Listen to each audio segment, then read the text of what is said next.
Everyone told me the grief would come in waves, but nobody warned me about the subpoenas. I stood at my grandmother's grave thinking the worst part was over. Unaware that my mother was already drafting a lawsuit to prove I manipulated a dying woman for $6,800,000, I thought I was burying a matriarch, but I was actually stepping into a war zone. My mother wanted the money. She had no idea Eleanor left a weapon behind to stop her. The fog rolled off the Pacific and settled heavy over the streets of Harbor Ridge on the morning we buried my grandmother. It was the kind of damp cold that seeps through wool coats and settles into the marrow of your bones. I stood near the entrance of the incredible stone chapel that Eleanor Hart had attended for 40 years, and I expected to see a handful of bridge partners and perhaps a few neighbors. I had prepared myself for a quiet and lonely farewell. I was 33 years old, and I thought I knew exactly who my grandmother was. She was a woman of tea rituals and handwritten thank you notes and sensible shoes. I was wrong. By 10 in the morning, the pews were not just full, they were overflowing. People were standing in the back vestibule and spilling out onto the front steps.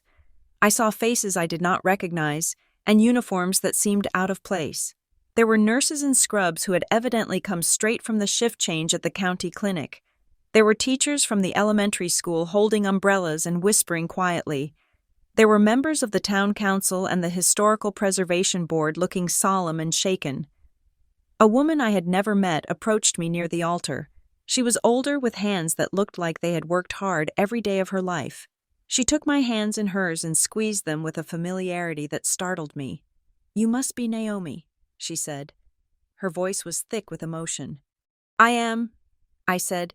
"Thank you for coming. Your grandmother was the quiet engine of this town," the woman said. She looked me dead in the eye. "That is what we called her, the quiet engine. We would have lost the funding for the after-school arts program 3 years ago if she had not stepped in to bridge the gap. She made us promise never to put her name on the donor wall. She said charity that requires applause is just a transaction." I stared at the woman. I had known Eleanor donated to the annual food drive. I had known she volunteered at the library, but I had not known she was an engine of any kind. I had viewed her last years through the lens of decline. I saw the fragility and the slow gait, and the way she sometimes forgot where she put her reading glasses. These people saw something else entirely. They saw strength I had missed because I was too busy worrying about her groceries. After the service, the crowd moved toward the reception hall, but I felt a hand on my elbow. I turned to see a man in a charcoal suit that cost more than my car. He had the polished and weary look of a man who spent his life managing the crises of wealthy families. "Ms. Cook," he said, "I am Arthur Vance. I am a partner at Larkspur and Wren. I handled your grandmother's affairs for the last 2 decades. I nodded. I remember seeing your name on her correspondence. "We need to speak," he said. "Privately. Now would be best." He led me into a small vestry room off the main sanctuary. The air smelled of old paper and furniture polish. He closed the door and the roar of the reception faded to a dull hum. He placed a leather portfolio on the table and opened it with practiced precision. "I will be brief, because I know this is a difficult day," Arthur said, "but the court schedules do not pause for grief. We have the will filed with the county." Eleanor was very specific in her instructions. He slid a document across the table. "She has named you the primary beneficiary and the executor in practice pending court confirmation," he said. I looked at the paper. The legal language was dense, but my name was there. "Naomi Cook. I do not understand." I said, "What about my mother?" Arthur paused. He adjusted his cufflinks. "Your mother is mentioned," he said, "but she is not the beneficiary.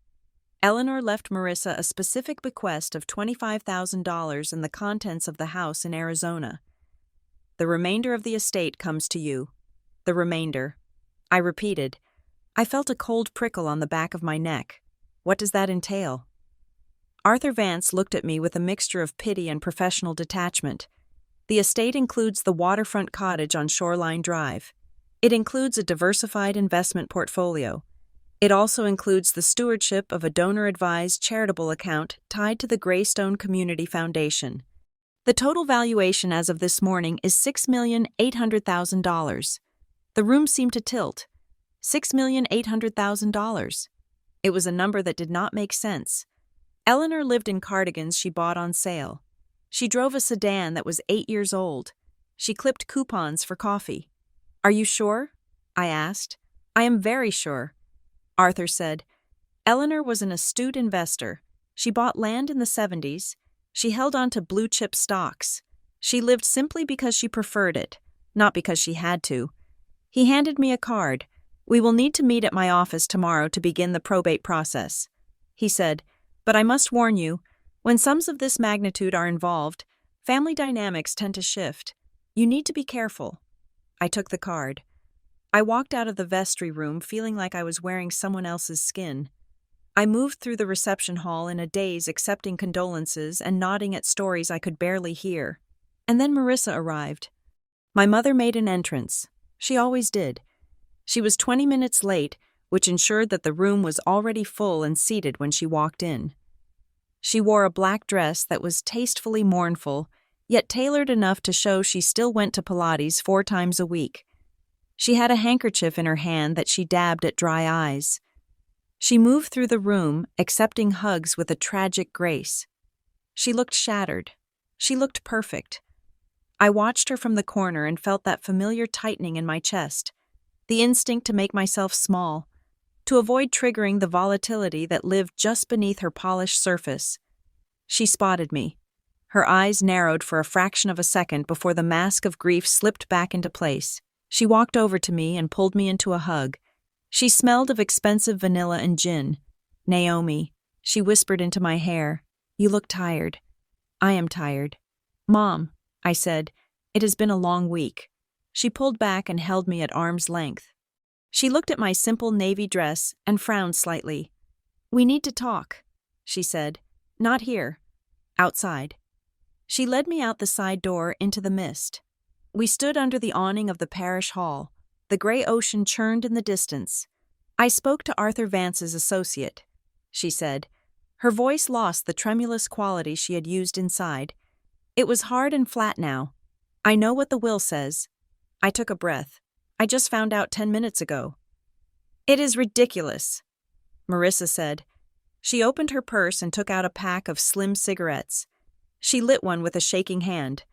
Mother was not in her right mind at the end. We both know that. She was confused. She was mixing up names. She was not confused, I said. She was sharp until the very end. She beat me at Scrabble 3 days before she died. Marissa exhaled a plume of smoke. She was malleable. Marissa said, "That is the word, malleable. And you were there every day, whispering in her ear." I stared at her. "I was there because you were not." Marissa flinched. It was a small movement, but I saw it. "I have a life, Naomi," she said. "I have a business to run in the city. I could not just drop everything to play nursemaid. But that does not mean I stopped being her daughter." She took a step closer to me. The smoke drifted between us. "I want a fair division, Naomi. That is all. I am not trying to be greedy, but $6,800,000 is a lot of money. It is too much for a young woman with no financial experience. You are going to get eaten alive by taxes and fees. Those lawyers, they are using you. They want to churn the estate for billable hours. They seemed professional to me." I said. Marissa laughed. It was a harsh sound. "You are so naive. Listen to me. We can fix this quietly. You sign a disclaimer, or we do a deed of variation. We split it 50-50. I will help you manage your share. We can keep the lawyers out of it. We can keep the family business private. And if I say no?" I asked. Marissa dropped the cigarette and crushed it under her heel. She looked at me, and for the first time I saw the desperation behind the anger. "Don't be stupid, Naomi. Do not make me fight you. You know I win when I fight." She turned and walked back inside to accept more condolences. I stood in the cold air and watched the ocean. I realized then that my grandmother had not just left me a fortune. She had left me a test. The process server came to my apartment exactly 6 days later. It was a Tuesday evening.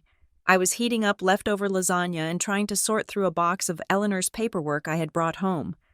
The doorbell rang, and I opened it to find a bored-looking man in a windbreaker. "Naomi Cook?" he asked. Yes, I said. He shoved a thick envelope into my hand. You have been served, he said. Have a nice night. I closed the door and sat on the floor. I opened the envelope. The header at the top of the first page was in bold capital letters. Superior Court of California, County of Alderbrook, in re the estate of Eleanor Hart, petitioner, Marissa Cook, respondent, Naomi Cook. I read the words, and they felt like physical blows. The lawsuit was a contest of the will. It alleged two primary things. First, it alleged undue influence. It claimed that I, Naomi Cook, had used my position as a caregiver to isolate the decedent and coerce her into changing her estate plan. It painted a picture of me as a predator who had preyed on a lonely old woman. Second, it alleged diminished capacity. It claimed Eleanor was suffering from cognitive decline and delusions and did not understand the nature of her assets or the consequences of signing the will. I read paragraph 14. The respondent, Naomi Cook, systematically restricted access to the decedent, preventing the petitioner, the decedent's only child, from maintaining a relationship with her mother during her final illness. I put the paper down. My hands were shaking. I thought about the hours I had spent sitting by Eleanor's bedside holding her hand while she slept. I thought about the times I had called Marissa and begged her to visit, only to be told she was too busy with a client dinner or a gallery opening. I thought about the way Eleanor would look at the door waiting for a daughter who never came. And now that absence was being weaponized against me, Marissa was claiming she had been kept away. She was rewriting history and filing it with the court as fact. The next day, the war moved from my living room to my office. I worked as a project manager for a mid-sized logistics firm. It was a quiet job with good benefits, and I liked the anonymity of it. I kept my personal life private. I walked into the break room at 9 a.m. to get coffee. Two of my colleagues were standing by the window whispering. They stopped abruptly when I entered. "Good morning," I said. One of them, a woman named Sarah who sat in the cubicle next to mine, looked at me with an expression of awkward pity. "Hey, Naomi," she said.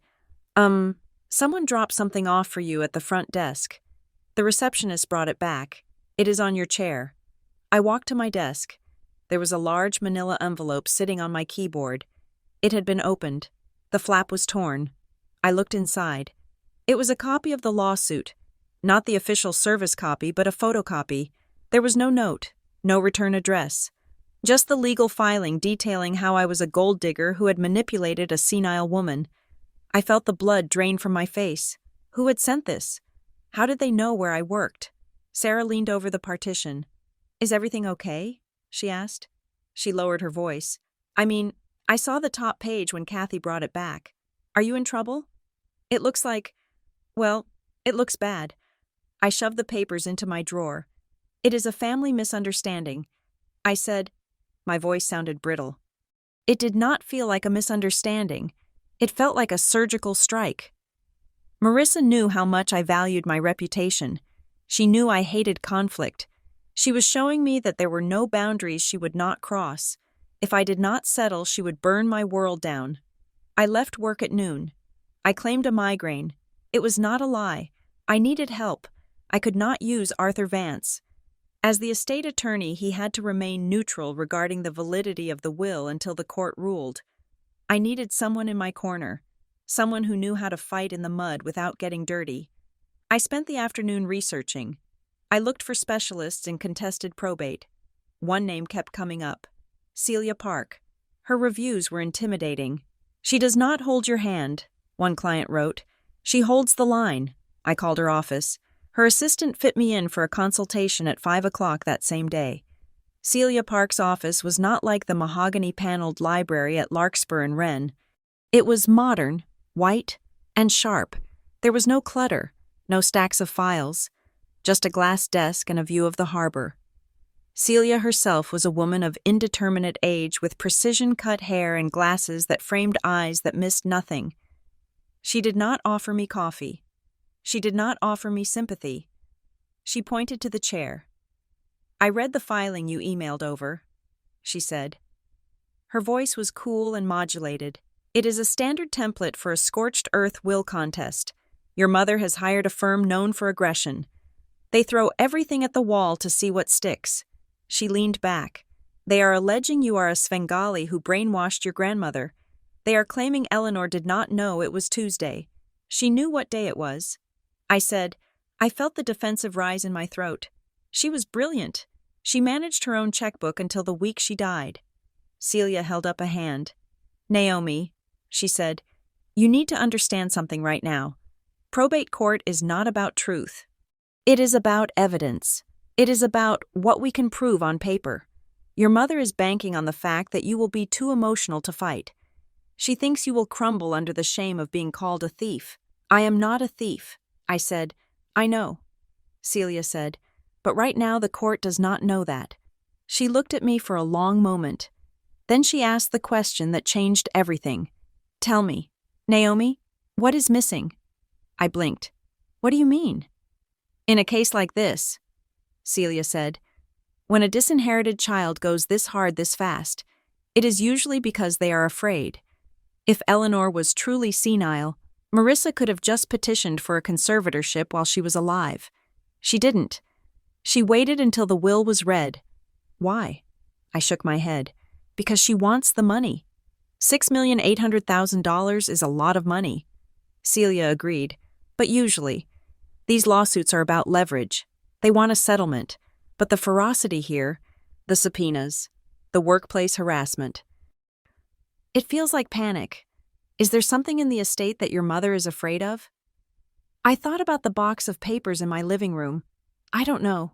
I said, Eleanor was private. She had her routines. Celia nodded. She tapped a pen on the glass desk. We are going to find out. But first we have to survive the initial assault. I'm going to take this case. But you need to do exactly what I say. I nodded. I will. Go home, Celia said. Go through every text message, every email, every calendar entry from the last 12 months. I need a timeline. I need proof that Eleanor was active. Did she go to the dentist? Did she get her hair done? Did she meet friends for lunch? Yes, I said. I drove her. Good, Celia said.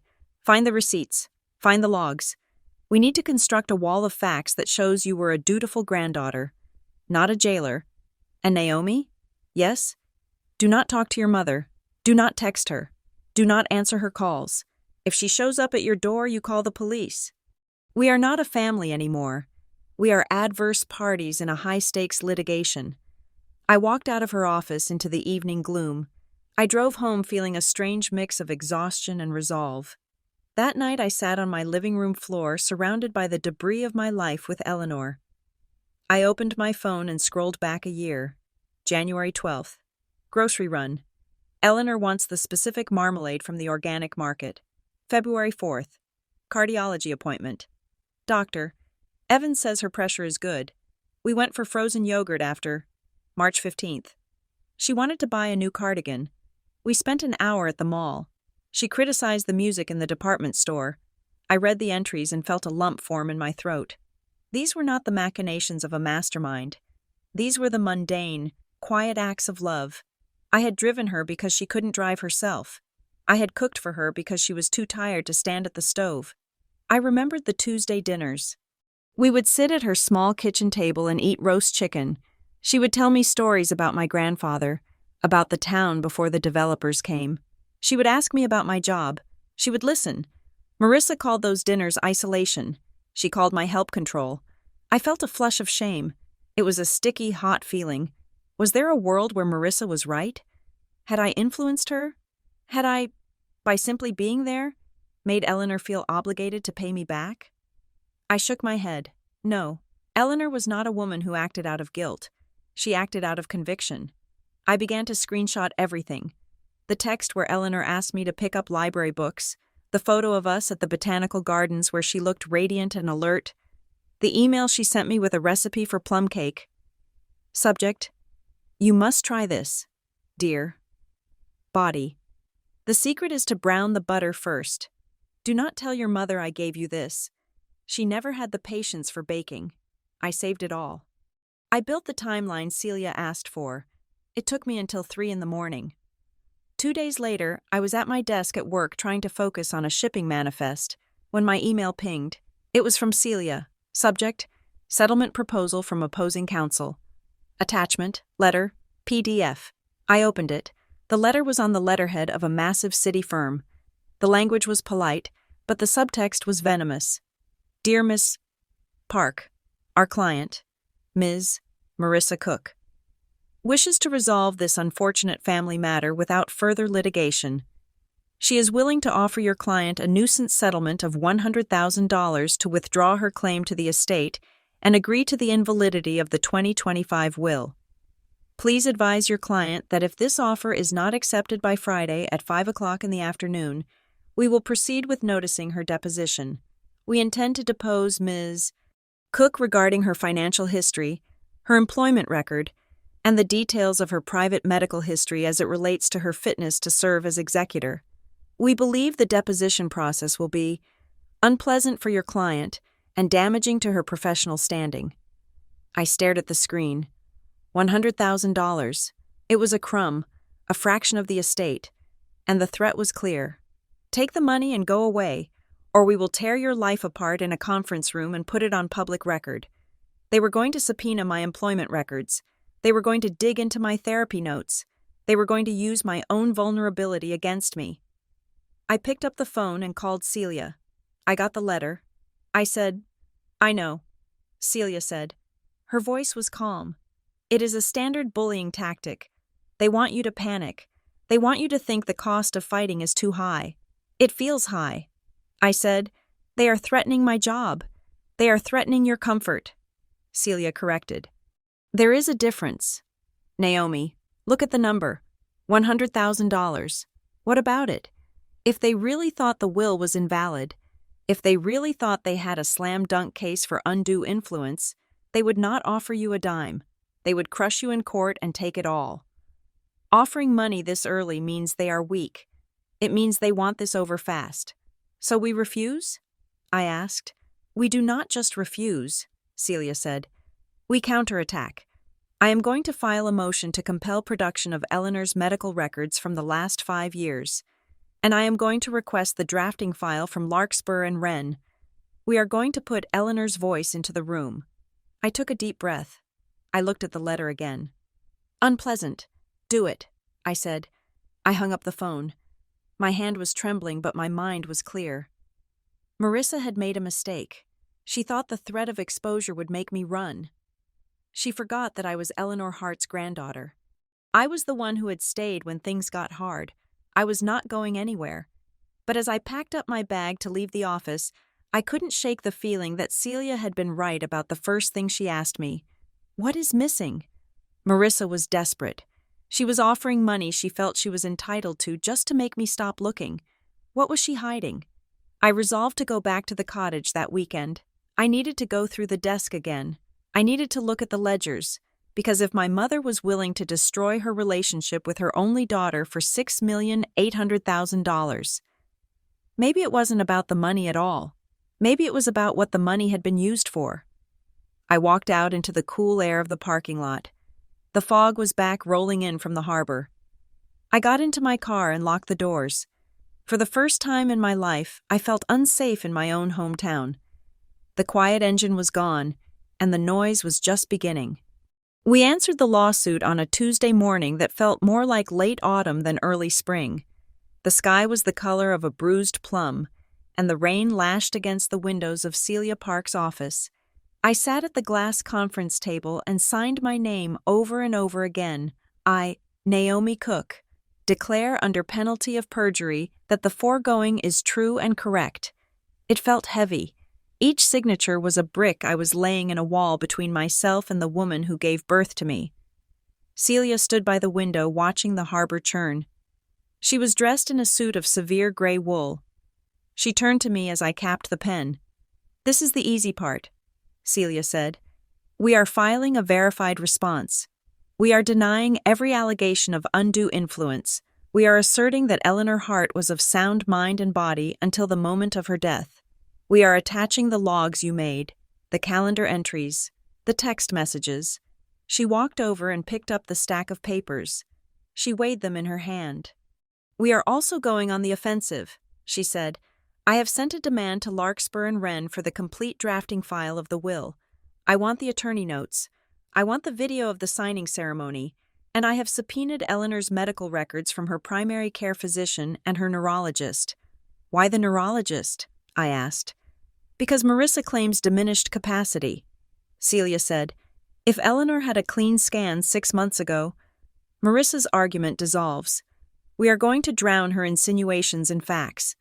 I felt a brief surge of hope. Facts seemed safe. Facts were tangible. But the relief did not last. 2 days later, the counterstrike arrived. I was at work trying to navigate a complex shipping delay for a client in Denver when my cell phone buzzed. It was Celia. Her voice was tight. Naomi, she said, we just received a discovery request from Marissa's team. Okay, I said. I braced myself. What do they want? Bank records? They want those too, Celia said. But they have issued a subpoena to Dr. Aris Thorne. The room seemed to tilt sideways. Dr. Thorne was my therapist. I had seen him for 2 years following a bad breakup and a period of crushing anxiety. I had told him things I had never told anyone. I had talked about my childhood. I had talked about Marissa. They can't do that. I said, my voice was a whisper. That is private. That has nothing to do with my grandmother. Celia sighed. It was a sound of professional frustration. They are arguing that your mental state is relevant to your fitness to serve as executor, she said. They are claiming you have a history of emotional instability that makes you susceptible to creating dependency relationships. They are trying to reframe your therapy as proof that you are broken. I felt a hot flush of shame crawl up my neck. I had sought help to be stronger, to be healthier. And now Marissa was going to take those sessions and twist them into a narrative of madness. She was going to read about my fears. She was going to read about the times I cried because I felt like I was never enough for her. Can we stop it? I asked. I am filing a motion to quash immediately. Celia said, I will argue privilege. I will fight this tooth and nail. But Naomi, I need you to understand what this means. There are no gloves anymore. Your mother is willing to burn your dignity to get what she wants. I hung up the phone. I walked to the bathroom and splashed cold water on my face. I looked at myself in the mirror. I looked pale, tired, but I did not look unstable. I am not broken, I told my reflection, and I am not going to let her win.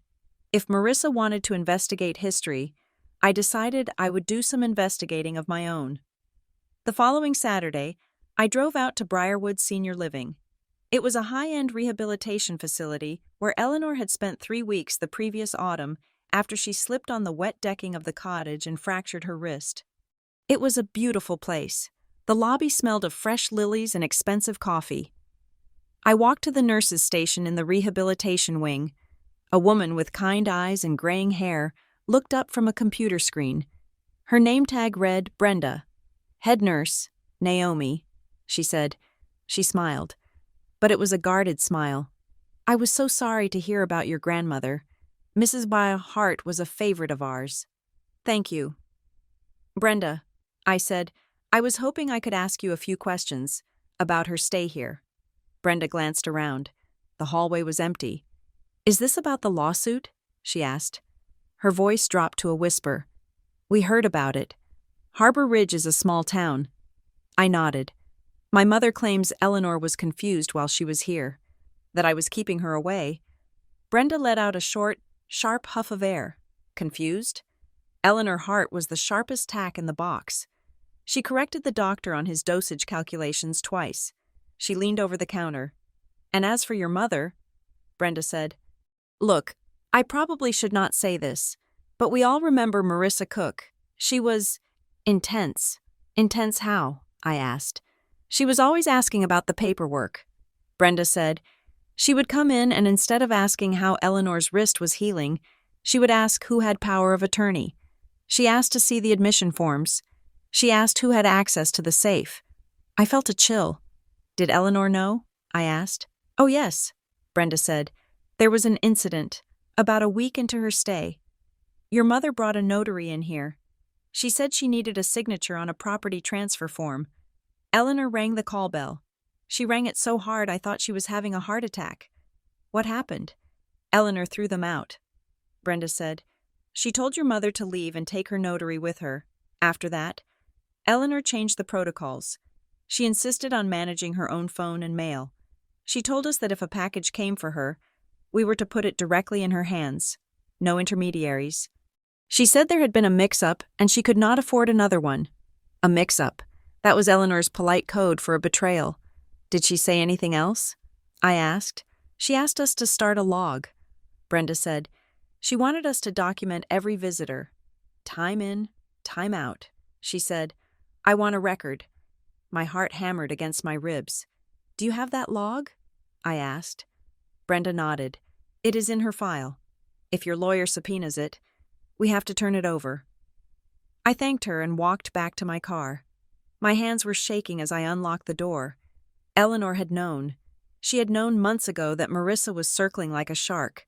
She had been building a defense while I was just worrying about her wrist. I drove straight to the cottage. It stood on a bluff overlooking the gray water. A shingled house that had weathered 100 years of storms. It felt empty now. The silence was heavy. I went into the kitchen. I needed to find where Eleanor kept her records. She had a junk drawer by the refrigerator where she kept the odds and ends of her life. Batteries, rubber bands, takeout menus. I pulled the drawer open. It was a chaotic mess. I sifted through a stack of expired coupons and a box of matches. At the very back, wedged behind a container of toothpicks, was a small spiral notebook. It was blue, cheap, the kind you buy at a drugstore for $2. I pulled it out. On the cover, written in black permanent marker, were 3 words that made the breath catch in my throat. For court, if needed. I opened it. The first page was dated October 14th. Marissa here today, asking about the deed to the Arizona house. Aggressive. Told her no. I turned the page. November 2nd. Phone call. She wants access to the foundation account. Says she has a bridge loan coming due. I told her the foundation is not a bank. I turned the page again, and then nothing. The rest of the notebook was empty. But it wasn't just empty. The pages had been torn out. I could see the jagged edges of the paper near the spiral binding. At least 20 pages were gone. I ran my finger over the torn edges. Someone had removed the record. Had Eleanor done it? Or had someone else been here? I checked the locks on the back door. They looked fine. But Marissa had a key. She had always had a key. I took the notebook and put it in my purse. I felt a wave of nausea. This was not a legal dispute. This was a crime scene. The following afternoon, I sat in Celia's office again. I placed the notebook on her desk. She handled it with gloves. Turning it over carefully, "This is good," Celia said. "Even with the missing pages, it shows state of mind. It shows she was anticipating a conflict. But who tore the pages out?" I asked. "That is the question," Celia said. She set the notebook down and picked up a spreadsheet. "But we have another problem. Naomi, a math problem." She spun the laptop around so I could see the screen. It was a spreadsheet detailing the assets of the estate. I have been reconciling the inventory against Eleanor's donor letters from the last 5 years. Celia said, "Eleanor was meticulous. Every time she pledged money to the Greystone Community Foundation, she kept a copy of the letter.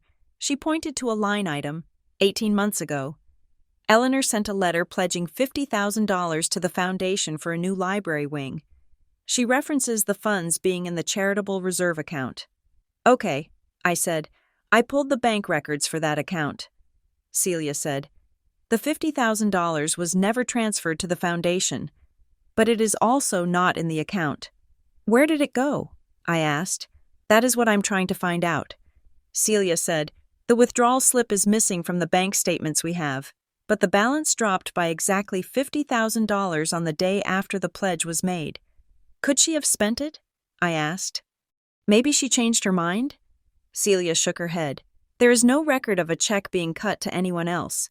It was a wire transfer, and the destination is redacted on the copy the bank sent us.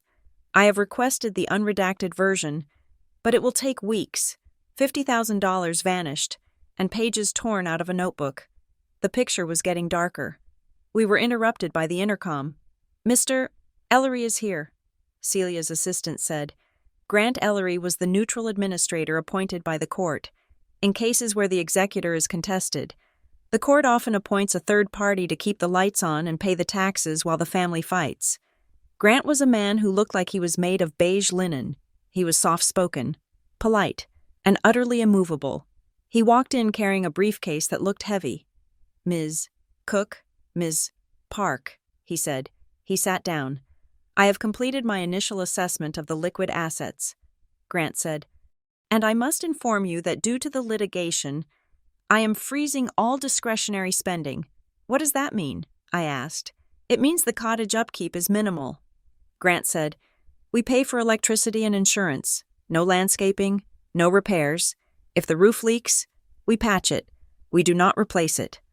He paused. "It also means the foundation obligations are suspended. The annual grant to the Arts Council? We cannot pay it. The scholarship fund? Frozen." I felt a pang of guilt. Those were Eleanor's promises. The town relies on that money. I said, "I understand." Grant said, "But until the court determines who the rightful executor is, I cannot disperse funds based on a contested will. If your mother wins, she may decide those charities are not her priority." He looked at me with sympathy. "Litigation is expensive, Ms. Cook, and it is destructive. The longer this goes on, the less there will be left to fight over. The property taxes on the waterfront cottage alone are substantial. If we run out of cash, I will have to petition the court to sell the real estate." "Sell the cottage?" I felt panic rise. That house was Eleanor's soul. "It is a possibility," Grant said. He left us with a spreadsheet of frozen dreams. I looked at Celia. "Marissa knows this." I said, "She knows that by dragging this out, she is dismantling Eleanor's legacy. She is counting on it." Celia said, "She wants you to feel the pressure. She wants you to see the house crumbling and the charities suffering so you will sign the settlement check." Marissa was not just fighting in court. She was fighting in the streets of Harbor Ridge. On Sunday morning, I went to the coffee shop on Main Street. I needed caffeine, and I needed to get out of the apartment. As I waited for my latte, I heard a woman behind me talking. It was so tragic. The woman said, Marissa was holding back tears the whole time. She said she tried to intervene, but Naomi had changed the locks. I froze. "I heard the brunch was beautiful, though." Another voice said, "Marissa said she is going to set up a new memorial fund once she gets control of the estate back. She wants to make sure the money actually goes to the community, not just, not just into my pocket." That was the implication. I turned around. The women were two mothers from the PTA. I knew them vaguely. They saw me and their eyes went wide. They stopped talking immediately. I grabbed my coffee and walked out. My hands were shaking so hard I spilled hot liquid on my sleeve. Marissa had hosted a remembrance brunch. She had invited the town's influencers. She had fed them quiche and mimosas, and fed them a story about a greedy granddaughter who had locked a mother out. She was poisoning the well. She was turning the town against me. I walked to my car and sat there, gripping the steering wheel. I wanted to scream. I wanted to drive to her house and scream the truth in her face. But I knew that was exactly what she wanted. She wanted me to look crazy. My phone rang. It was a number I didn't call often. Tessa Lane, my aunt, Marissa's younger sister. Tessa lived in Ohio. She was the quiet one, the one who stayed away from the drama. "Naomi?" she asked. Her voice sounded thin. "Hi, Aunt Tessa." I said, I heard about what is happening." She said, "Marissa called me." I bet she did. I said, "Let me guess. She told you I'm a thief." "No," Tessa said. "She didn't say that. She said you were confused, that you were in over your head." Tessa paused. "Naomi, listen to me. I don't want to get involved. You know I can't handle Marissa when she gets like this, but you need to be careful." "Careful of what?" "Your mom. She isn't doing this for the money." I laughed bitterly. "Of course she is." "Tessa, it is $6 million. "No," Tessa said. Her voice dropped. "You don't understand. Marissa has money. She married well twice. She has the consulting firm. She doesn't need Eleanor's money to live. Then why is she burning the family down? I asked. Because she is afraid, Tessa said. Afraid of what? Tessa hesitated. The silence stretched out on the line. I don't know, Tessa said finally, but I know my sister. When she screams this loud, it is because she is trying to drown something out. Just watch your back. Honey, she is not going to stop. The line went dead. I stared at the phone. She isn't doing this for money. That scared me more than anything else. Greed, I understood. Greed was rational. You could negotiate with greed. But fear? Fear was irrational. Fear was dangerous. A frightened animal will bite anything that comes near it. I needed to find out what she was afraid of. I went back to the cottage that evening. I didn't care that Grant Ellery had frozen the assets. I had a key and I had a right to be there. I turned on the lights in the study. I started pulling books off the shelves. Eleanor sometimes hid things in books, old letters, pressed flowers. I went through the history section. Nothing. I went through the gardening section. Nothing. I moved to the cookbooks in the kitchen. I pulled down a tattered copy of The Joy of Cooking. It fell open to the section on pies. There, tucked between the recipe for apple crumb and cherry tart, was a slip of paper. It was a receipt. It was from the First National Bank of Alderbrook. But it wasn't a deposit slip. It was a rental receipt for a safe deposit box. Box number 402. Annual fee, $200. The date on the receipt was August 15th, just 4 months before Eleanor died. I stared at it. I had seen the estate inventory that Arthur Vance prepared. I had seen the list of bank accounts. There was no mention of a safe deposit box at First National. Eleanor had opened a box 3 months before she died. She had paid cash, and she had told no one. Why? What do you put in a safe deposit box that you don't want your lawyer to know about? I looked at the date again. August 15th. That was 1 week after the incident at Briarwood. 1 week after Marissa had tried to force her to sign the papers. Eleanor had left the facility. She had gone to the bank. She had hidden something. I held the receipt in my hand. It was a thin slip of thermal paper, but it felt heavier than the entire lawsuit. I took a picture of it and sent it to Celia. Found this. I typed, "It is not on the inventory." A moment later, 3 dots appeared. "Bring it to me tomorrow."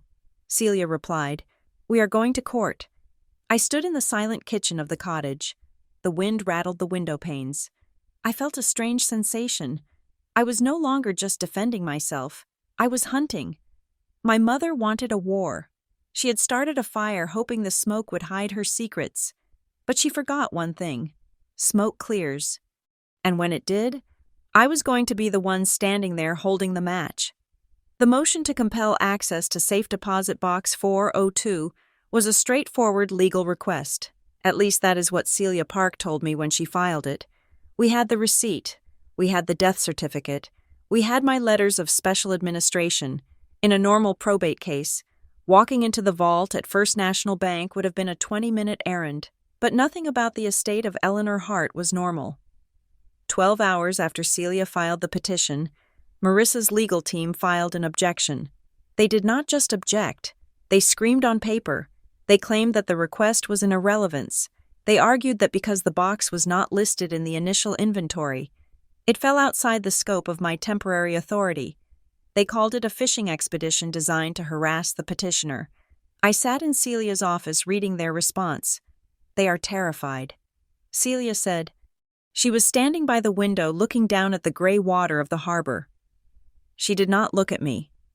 She looked at the reflection of the city in the glass. "Why do you say that?" I asked.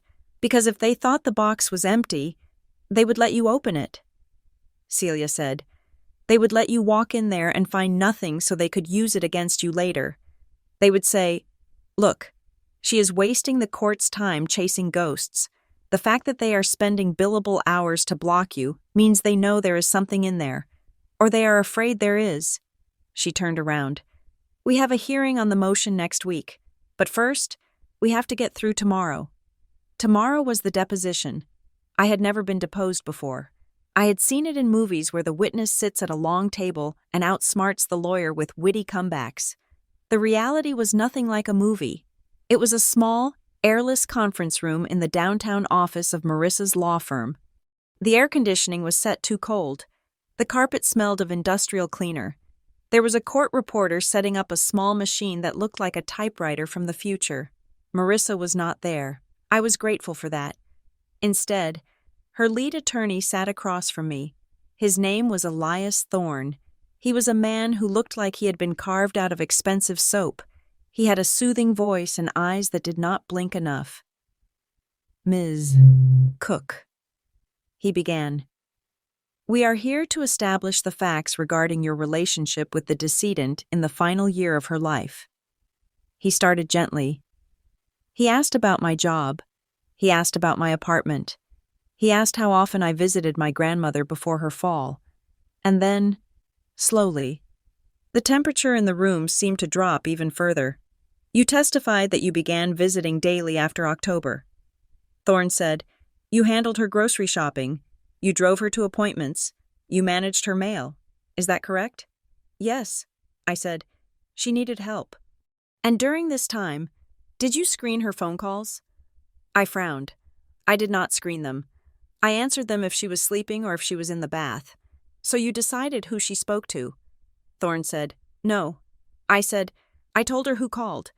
She decided if she wanted to call them back, but you held the phone." Thorne said, "You controlled the physical device." I looked at Celia. She gave a microscopic nod. "Keep going." I held the phone because her hands shook. I said, "It was not control. It was assistance." Thorne didn't look up from his legal pad. "Let us talk about the visitors," he said. "During the last 6 months, how many times did your mother, Marissa Cook, visit the decedent?" I felt a tightness in my chest. Not many. I said, "Maybe 3 times. "And why is that?" Thorne asked. "Because she was busy," I said. "Or was it because you told the staff at Briarwood not to admit her?" Thorne asked. "Was it because you told the neighbors that Marissa was upsetting Eleanor? Did you create an environment where your grandmother felt she had to choose between you and her daughter?" "No," I said. My voice rose. "That is not true." Thorne slid a piece of paper across the table. It was a printout of a text message I had sent to Marissa in November. "Mom, please don't come over today. She is having a bad day and needs to rest." Thorne tapped the paper. "You told the daughter not to come." He said, "You acted as the gatekeeper. You isolated a vulnerable woman so that she became entirely dependent on you for human contact. And then, once she was isolated, you drove her to a lawyer to change her will." I felt the trap snapping shut. He was taking a moment of compassion, me trying to protect a tired old woman from a stressful argument, and twisting it into a calculated act of imprisonment. Eleanor was not isolated. I said. I tried to keep my voice steady. She attended the library board meetings until December. She had lunch with the Historical Society. She made donations to the food bank. She had a life. Thorne smiled. It was not a nice smile. She had the life you allowed her to have. Ms. Cook, the deposition lasted 6 hours. By the time we walked out, I felt stripped. I felt like every act of love I had ever performed had been dipped in sludge and held up as evidence of a crime. Celia walked me to my car. "He is good," she said. "He made me sound like a monster."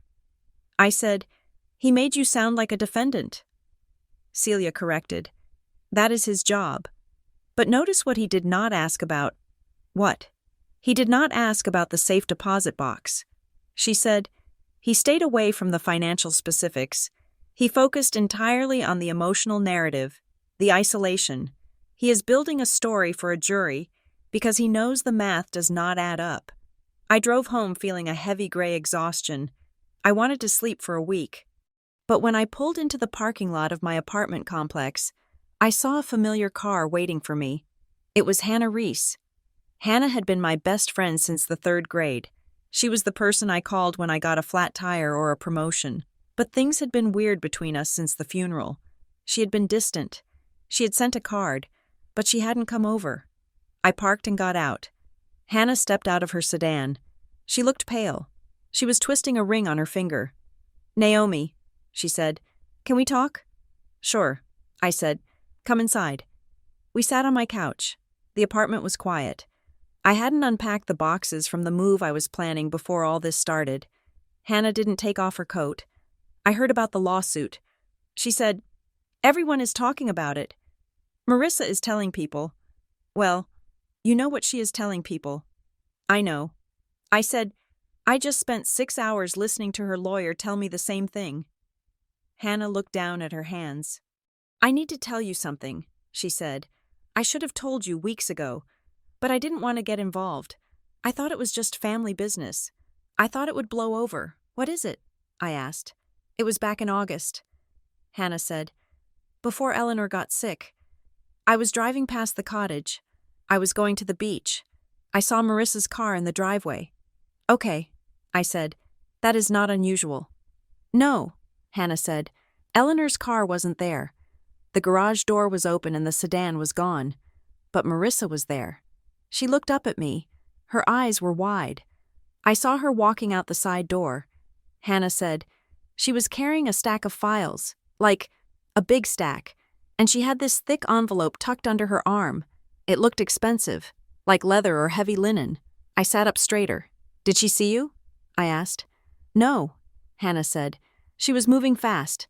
She looked frantic. She threw the stuff in her trunk and drove off. I didn't think much of it at the time. I figured she was just picking up paperwork for your grandmother. But now, with the lawsuit and the missing money..." She trailed off. I reached out and took her hand. "You saw her taking things from the house when Eleanor wasn't home." I said, "Yes," Hannah whispered. "I am sorry, Naomi. I am so sorry I didn't say anything sooner." "It is okay," I said. "You are saying it now." I felt a cold clarity wash over me. The missing pages in the notebook. The $50,000. Marissa hadn't just influenced Eleanor. She had been robbing her. She had been systematically stripping the estate while Eleanor was still alive. And Eleanor had caught her. That was the mix-up. That was why the locks were changed. I called Celia as soon as Hannah left. "We have a witness," I said. 2 days later, Celia called me into her office. She had the drafting file from Larkspur and Wren on her desk. It was thick. "I have gone through every page," Celia said. "And I have to tell you, Naomi, your mother is fighting a losing battle." "What do you mean?" I asked. "Look at this." She opened the file to a page marked Affidavit of Execution. The will was signed in the conference room at the law firm. Celia said, "Arthur Vance was present. 2 independent witnesses, secretaries from the firm who had never met Eleanor or you, were present. And look at this." She pointed to a DVD sleeve taped to the back of the folder. "Arthur Vance recorded the signing."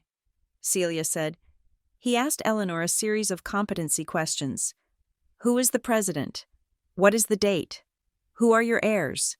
Why are you distributing your assets this way?" She tapped the disc. I watched it.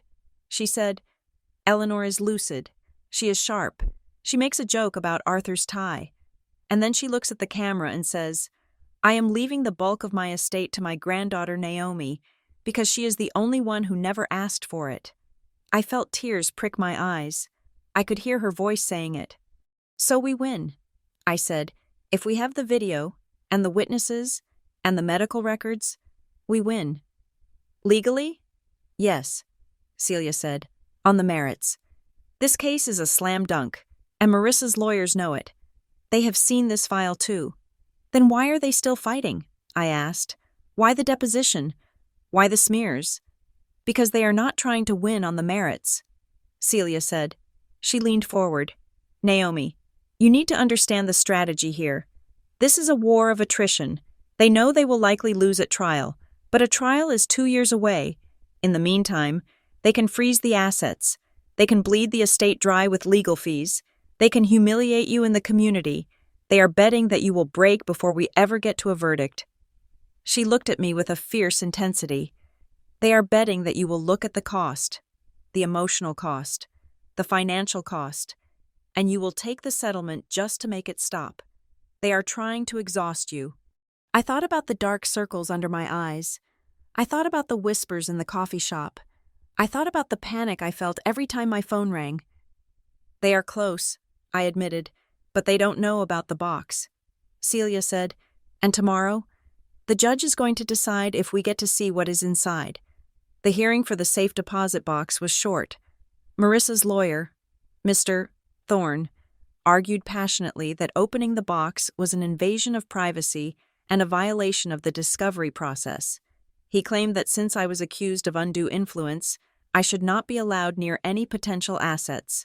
The judge, a stern woman with reading glasses perched on the end of her nose, looked at him over the rim of her spectacles. Mr. Thorne, she said, if the respondent is the executor, she has a duty to inventory the estate. If there is a box, she needs to know what is in it. If there is gold bullion in there, we need to know. If there are old family recipes, we need to know. She banged her gavel. Motion granted. Limited inspection. The box will be opened in the presence of counsel for both parties.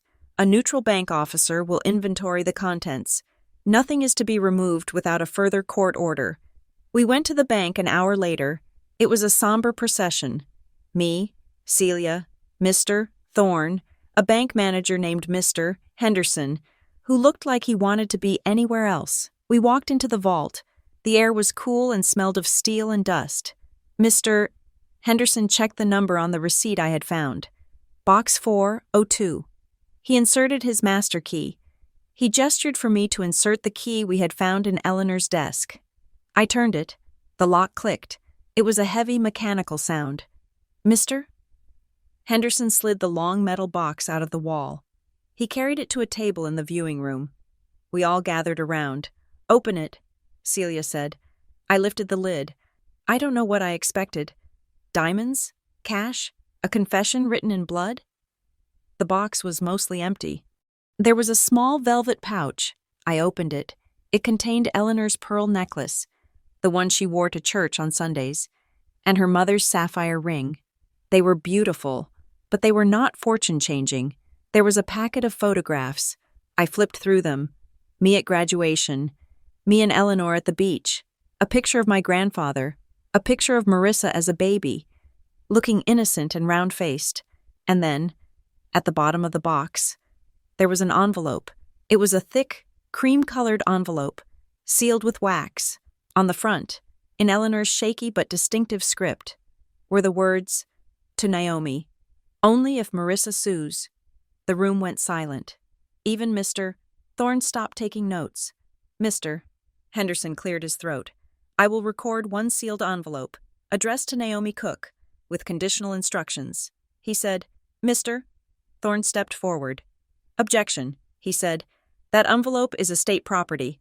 It cannot be released to the respondent. It needs to be entered into evidence and reviewed by the court. Celia stepped between him and the table. The instruction is specific. She said, it is addressed to Naomi. It is a personal communication. It is not a financial instrument. It is in a safe deposit box.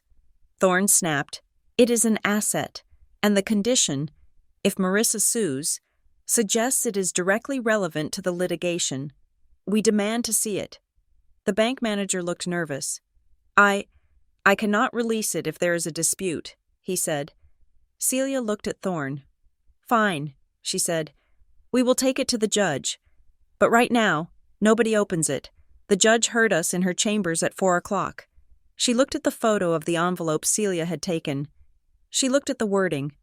Only if Marissa sues. The judge looked at Mr. Thorne. It seems the decedent anticipated this exact situation. Counsel, she said. She left a directive. I am going to allow Ms. Cook to take possession of the envelope. If it contains testamentary documents or financial assets, she has a fiduciary duty to disclose them. But if it is a personal letter, it is hers. Thorne looked furious. Your Honor, this is highly irregular. It is a grandmother leaving a letter to her granddaughter. The judge said, Order granted. I walked out of the courthouse holding the envelope. It felt hot in my hand. It felt radioactive. I did not open it immediately. I took it home. I placed it on my coffee table. I sat on the sofa and stared at it. The wax seal was dark red. The handwriting was so familiar, it made my chest ache. Only if Marissa sues. Eleanor had known. She had sat in her kitchen, or maybe at the bank. And she had written this, knowing that her daughter would come for her money. She had predicted the war. I was terrified. What if the envelope contained something that destroyed my mother? I mean, really destroyed her.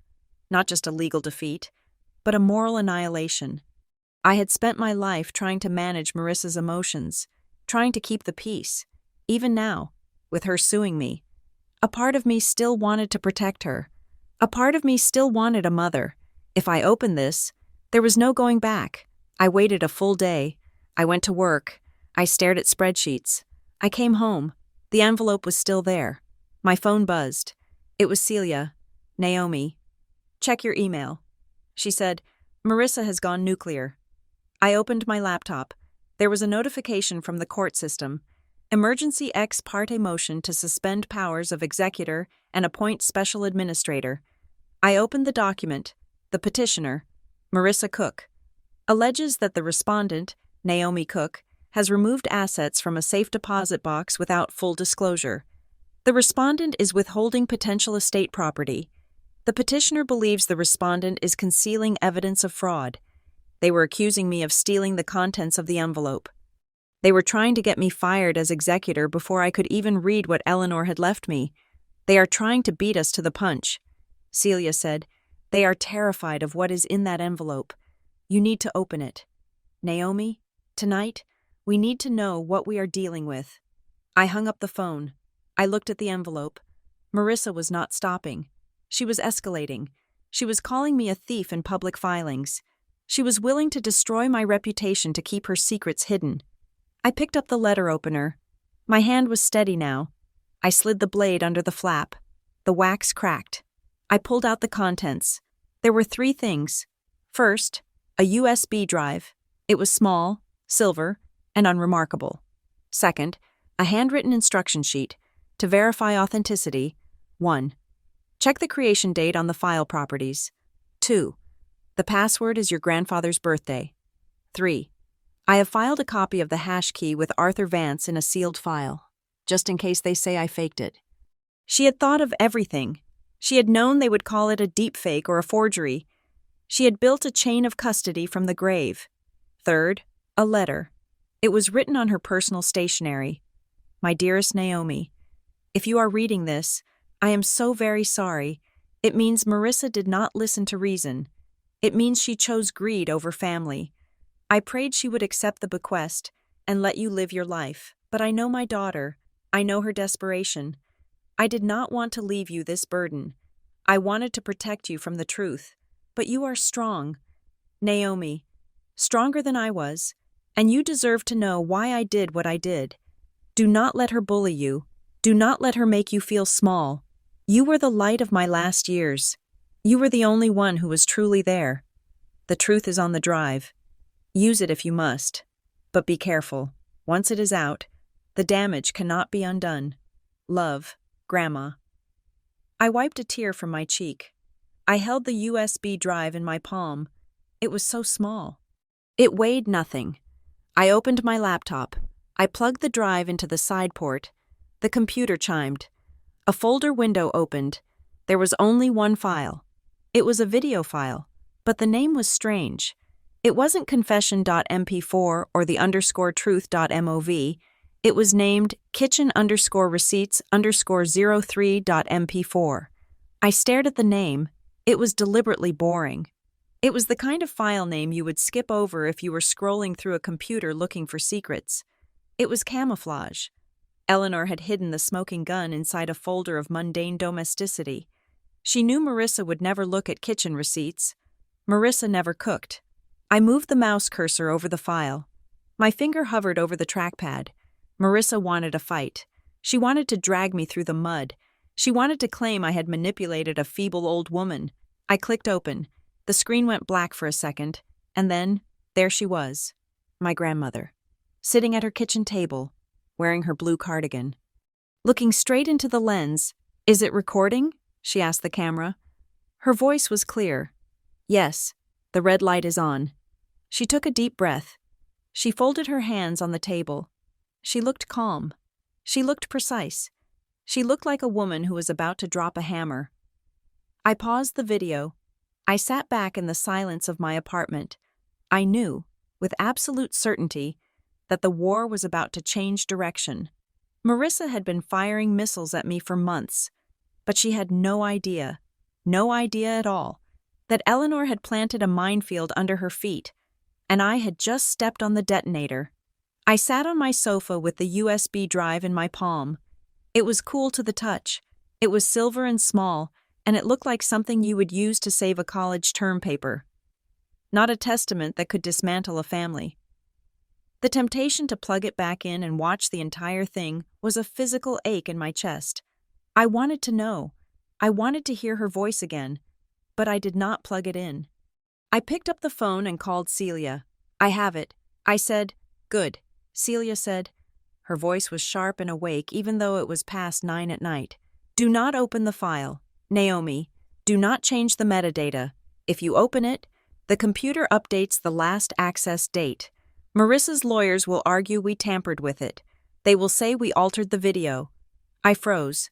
I had already plugged it in once. I had seen the file name. I plugged it in to check the contents.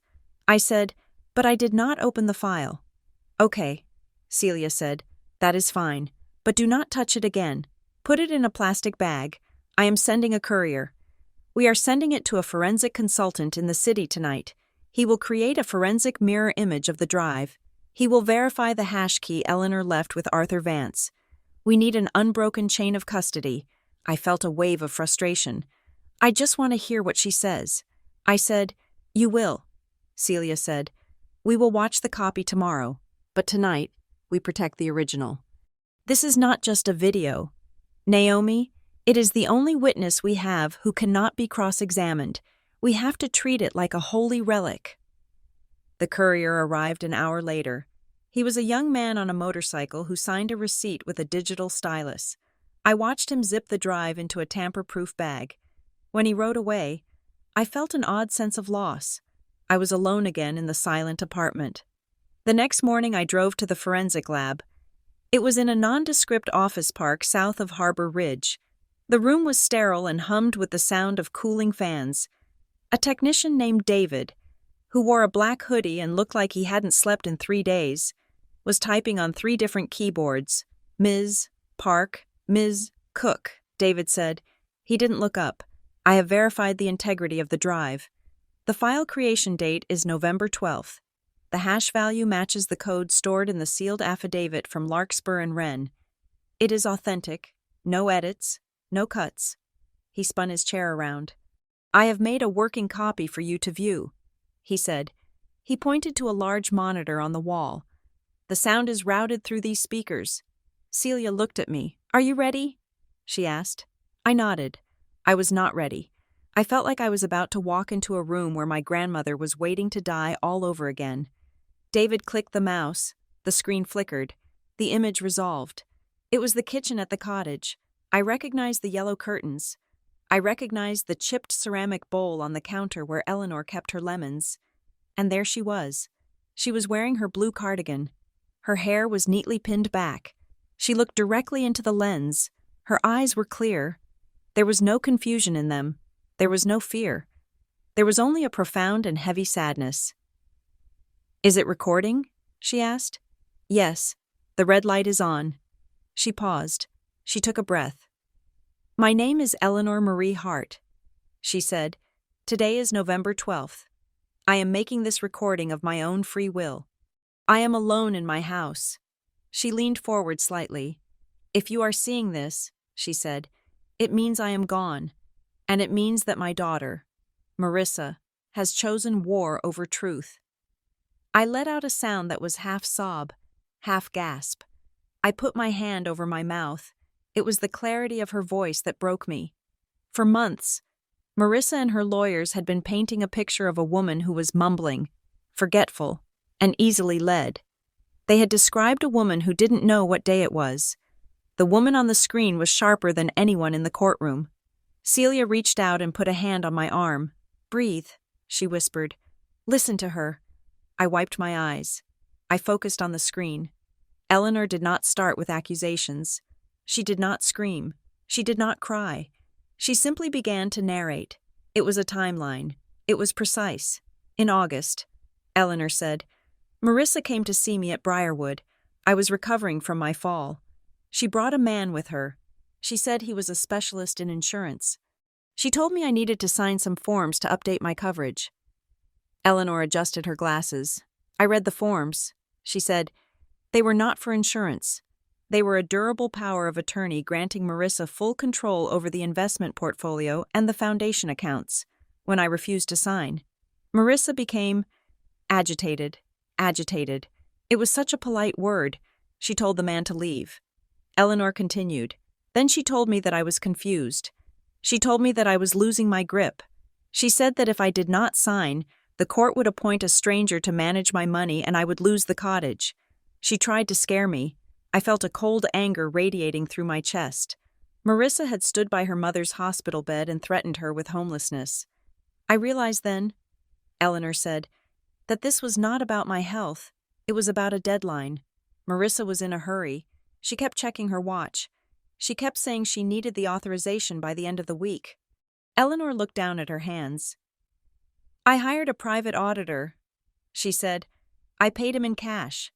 I asked him to look into the Greystone Community Foundation accounts. I wanted to know why my daughter was so desperate to control them. I looked at Celia. This was new information. An auditor? He found it. Eleanor said, the pledge. She looked up at the camera. Marissa had been using my name, she said. She had been using the foundation's expected donations as collateral. She had promised a developer in the city that the foundation was going to back a loan for a project she was consulting on. She used my reputation to secure a deal for herself. She needed control of the account to cover the gap before the developer realized the money wasn't there. I sat back in the chair. The room spun. It wasn't just theft. It was fraud. Marissa had been leveraging Eleanor's good name, the name of the quiet engine, to float her own business deals.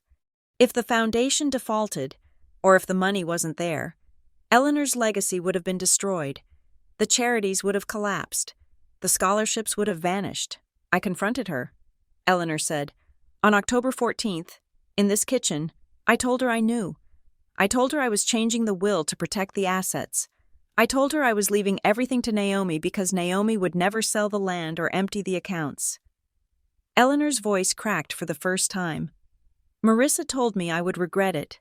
She said, she told me she would challenge it.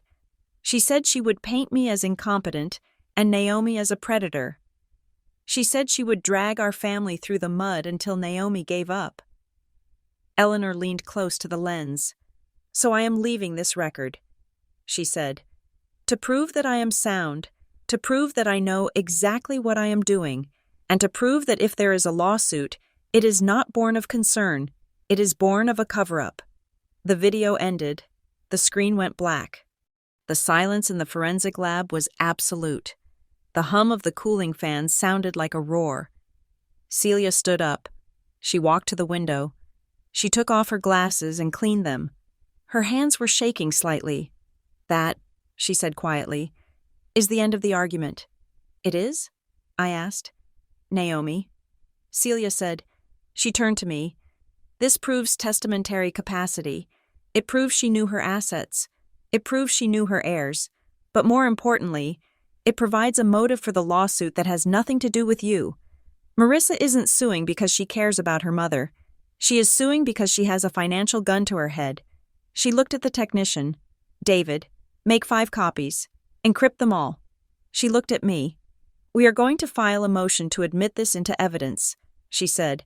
But before we do, things are going to get ugly. Marissa knows this video exists now, or she suspects it. That is why she is panicking. Celia was right. The panic set in 48 hours later. It started with the lawyers. Mr. Thorne, the smooth man who had deposed me, was suddenly gone. A notice of substitution was filed with the court. Marissa had hired a new firm. This one was not polite. This one was known for what lawyers called litigation by volume. They flooded us. In one day, we received 3 emergency motions.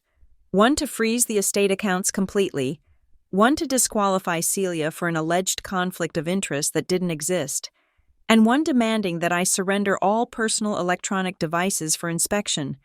They were flailing. They were throwing sand in our eyes, hoping to blind us before we could play the video. And then, the mediation demand came. The petitioner demands an immediate settlement conference. The email read, "We require the respondent to attend in person this Friday. Our client is prepared to offer a revised settlement structure." "They want to talk?" I asked Celia. "They want to see if you will fold," Celia said. "They want to get you in a room and intimidate you before the video comes out." We agreed to the mediation, but the morning of the appointment, as I was putting on my coat, my phone rang. "It is off," Celia said. "What?" "They canceled." She said, "They claimed Marissa has a medical emergency, a migraine. They are trying to reschedule for 2 weeks from now." 2 weeks? I said. "The hearing is in 10 days. "Exactly," Celia said. "They are trying to push the mediation past the hearing date.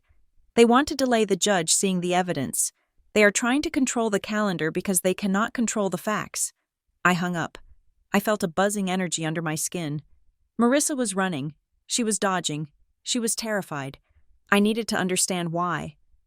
The video explained the fraud, the loan, the collateral, but it felt like there was something more. Eleanor had mentioned names. I thought about my aunt, Tessa Lane. Tessa had called me. She had said Marissa isn't doing this for the money. She had warned me. I drove to the ferry terminal. I took the boat across the bay to the mainland, and then drove 2 hours south to the quiet suburb where Tessa lived. I didn't call first. I knew if I called, she wouldn't see me. I knocked on her door at 3 in the afternoon. Tessa answered in yoga pants and a sweatshirt. She looked shocked. "Naomi?" she said. "What are you doing here? I need to talk to you." "Aunt Tessa," I said, "I found the video." Tessa's face went pale. She didn't ask what video. She stepped back and opened the door. We sat in her living room. It was perfectly tidy. Beige carpets, beige walls, a safe life. "You found it?" she asked. Her voice was barely a whisper. "I found it," I said. "Grandma recorded everything. She explained about the loans. She explained about the foundation." Tessa closed her eyes. She let out a long, shuddering breath. I told her to stop. Tessa said, "Years ago, I told her it was going to catch up with her." "Tessa," I said, "how long has this been going on?" "Since her second divorce," Tessa said. She opened her eyes. "Marissa, she likes to live a certain way. Naomi, you know that. The trips, the clothes, the image. But the consulting business wasn't making money. Not really. It was all smoke." She leaned forward. "She started borrowing from Peter to pay Paul." Tessa said, "Small things at first. But then she got on the foundation board, and she realized that people didn't check the books of a charity the way they check a business. She started using the foundation's prestige to open doors. She would promise a donation from the Hart estate in exchange for a consulting contract. She was patching holes, I repeated. She was always one step ahead of the collapse. Tessa said, "She thought she could fix it. She always thinks she can fix it. But when Mom got sick, Marissa realized that if the estate went to probate, the books would be audited, the foundation would be scrutinized, and the house of cards would fall." I said, "Yes," Tessa said. "That is why she needs the will overturned. If she controls the estate, she can pay off the loans. She can balance the books before anyone looks too closely. She isn't trying to get rich. Naomi, she is trying to stay out of prison." I sat there, absorbing the enormity of it. My mother wasn't just a bad daughter. She was a criminal, and she was willing to destroy my life to cover her tracks. "Does anyone else know?" I asked. Tessa shook her head. "Just you, and me, and Mom, and the names." I thought, the names Eleanor mentioned. I stood up. "Thank you." "Tessa," I said, "what are you going to do?" she asked. She looked terrified. "I am going to finish it," I said. Celia filed the motion the next day. Respondent's motion to admit electronic evidence, the video affidavit of Eleanor Hart. We didn't frame it as a surprise attack. Celia was too smart for that. She framed it as a necessary clarification of the decedent's intent.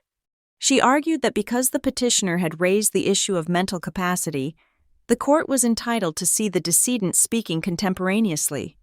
The response from Marissa's new lawyers was immediate and vicious. They filed an objection calling the video hearsay. They claimed it was unverified. They claimed it was prejudicial. They claimed it was a deepfake.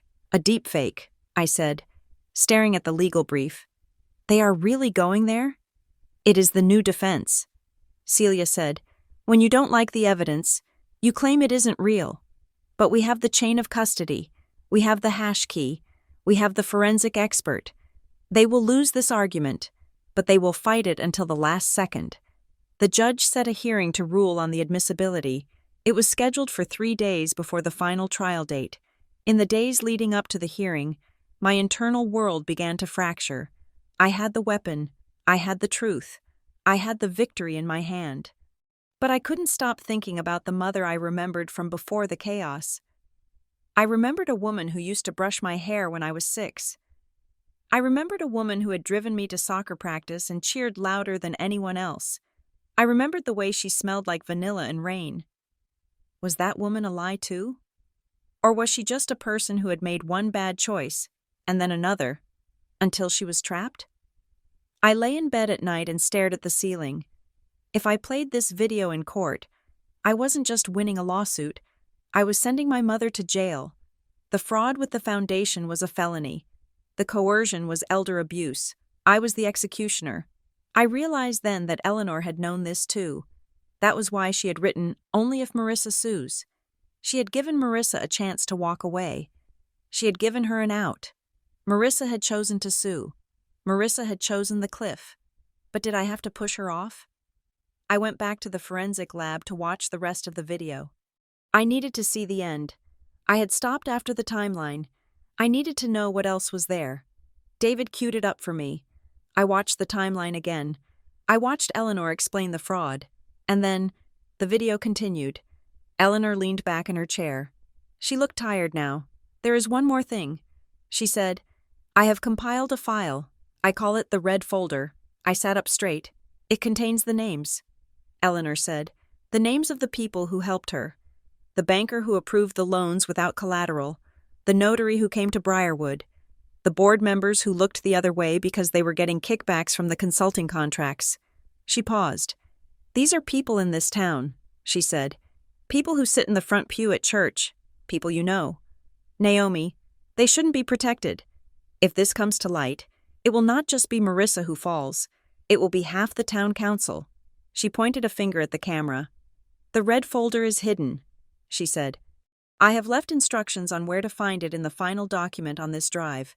But Naomi, use it only if you have to, because once you open that folder, you cannot close it. You will change this town forever." The video ended.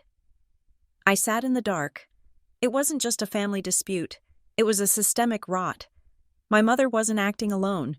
She was part of a network of favors and silence that ran through the heart of Harbor Ridge. The quiet engine had seen the grease that kept the town running. And she had documented every dirty drop of it. That explained the pressure. That explained why the brunch was so full. That explained why the lawsuit was so well funded. Marissa had backers. She had people who needed her to win just as much as she did. I left the lab and called Celia. "We need to meet." I said, "It is bigger than we thought." The pretrial conference was held in the judge's chambers. It was a procedural meeting to set the final schedule. Judge Sterling sat behind her massive oak desk. She looked at Celia. She looked at the team of 3 lawyers representing Marissa. Marissa was not there. "This case has consumed enough of the court's resources," Judge Sterling said. "We have allegations of fraud. We have allegations of elder abuse. We have a safe deposit box that was disputed. And now we have a video affidavit that the petitioner claims is a forgery." She took off her glasses. "I am setting a final evidentiary hearing for next Friday," she said. "One day, no more delays, no more emergency motions, no more sick days." She looked directly at Marissa's lead attorney, a man with a thick neck and a loud suit. "You will produce your client, counsel. She will testify. And Ms. Park, you will bring your forensic expert. We are going to watch this video in open court. And then I am going to make a ruling." She leaned forward. "And let me be clear," she said. "If I find that this lawsuit was brought in bad faith, or if I find that there has been a dissipation of estate assets during this litigation, I will not just dismiss the case, I will refer the matter to the district attorney." The room went cold. "Refer to the district attorney. Criminal charges." Marissa's lawyer shifted in his seat. He looked nervous. He knew what was coming. He had to know. "We understand." "Your Honor," he said. I walked out of the courthouse with Celia. The sun was shining, but the air felt heavy. The storm was here. "We have them," Celia said. "The judge is ready to drop the hammer." I nodded. "Celia," I said, "what happens if we play the video?" "We win," Celia said. "The will is upheld. You get the estate." "And Marissa?" I asked. Celia stopped walking. She looked at me. "Naomi," she said, "if we play that video, and if the judge refers it to the DA, your mother is going to be indicted. Fraud, embezzlement, perjury. She will go to prison." I looked at the courthouse steps. I looked at the town of Harbor Ridge spreading out below us, the coffee shops, the library, the quiet streets, and the red folder, the names. It wasn't just Marissa. It was the banker, the board members, the people who smiled at me in the grocery store. I held the knowledge inside me like a stone. I had the power to burn it all down. Justice was within reach, but the price of justice was total destruction. I got into my car. I needed to go home. I needed to find the red folder. Eleanor said the location was on the drive. I needed to hold the names in my hand before I decided whether to destroy them. The drive back to my apartment was a blur. I kept checking my rearview mirror, half expecting to see Marissa following me, but the road was empty. She wasn't following me. She was waiting. She was waiting to see if her daughter had the courage to become the villain she had always feared. I pulled into my driveway. I walked up the stairs. I unlocked my door, and then I stopped, on my kitchen counter. Sitting exactly where I had left my keys that morning was a single red rose. I lived alone. I had locked the door. I walked over to the flower. There was a note attached. It was not in Eleanor's handwriting. It was in Marissa's. "Let's talk. Tonight. The cottage." She had broken in. She had left a message. She knew. I picked up the rose. The thorns dug into my thumb. A single drop of blood welled up, bright and red against the green stem. The legal phase was over. The negotiation was about to begin, and I knew, with a terrifying certainty, that only one of us was walking out of the cottage tonight with a future. The weeks leading up to the final hearing were not defined by legal briefs or depositions, but by a slow and suffocating noise. It started with the whispers in the grocery store aisle and the sudden silence when I walked into the post office. Then it moved to the screens. I made the mistake of checking the Harbor Ridge Community Forum one evening. It was a digital town square where neighbors usually complained about potholes or lost cats, but now the main thread was about me. Does anyone else feel like the granddaughter appeared out of nowhere? A user named Coastwatch77 wrote, "I heard she has a history of mental instability. It seems convenient that she moved in right before the will was changed." I scrolled down. "I heard she fired the nurses so she could be alone with the old woman." Another user replied, "Isolating the vulnerable, classic predator move." My hands shook as I read them. These were not random trolls. These were people who knew the details. They knew about the nurses. They knew about my move. Marissa was not just suing me. She was crowdsourcing my destruction. Then came the leak. It happened on a Tuesday. I received a frantic text from Hannah Reese telling me to check my email.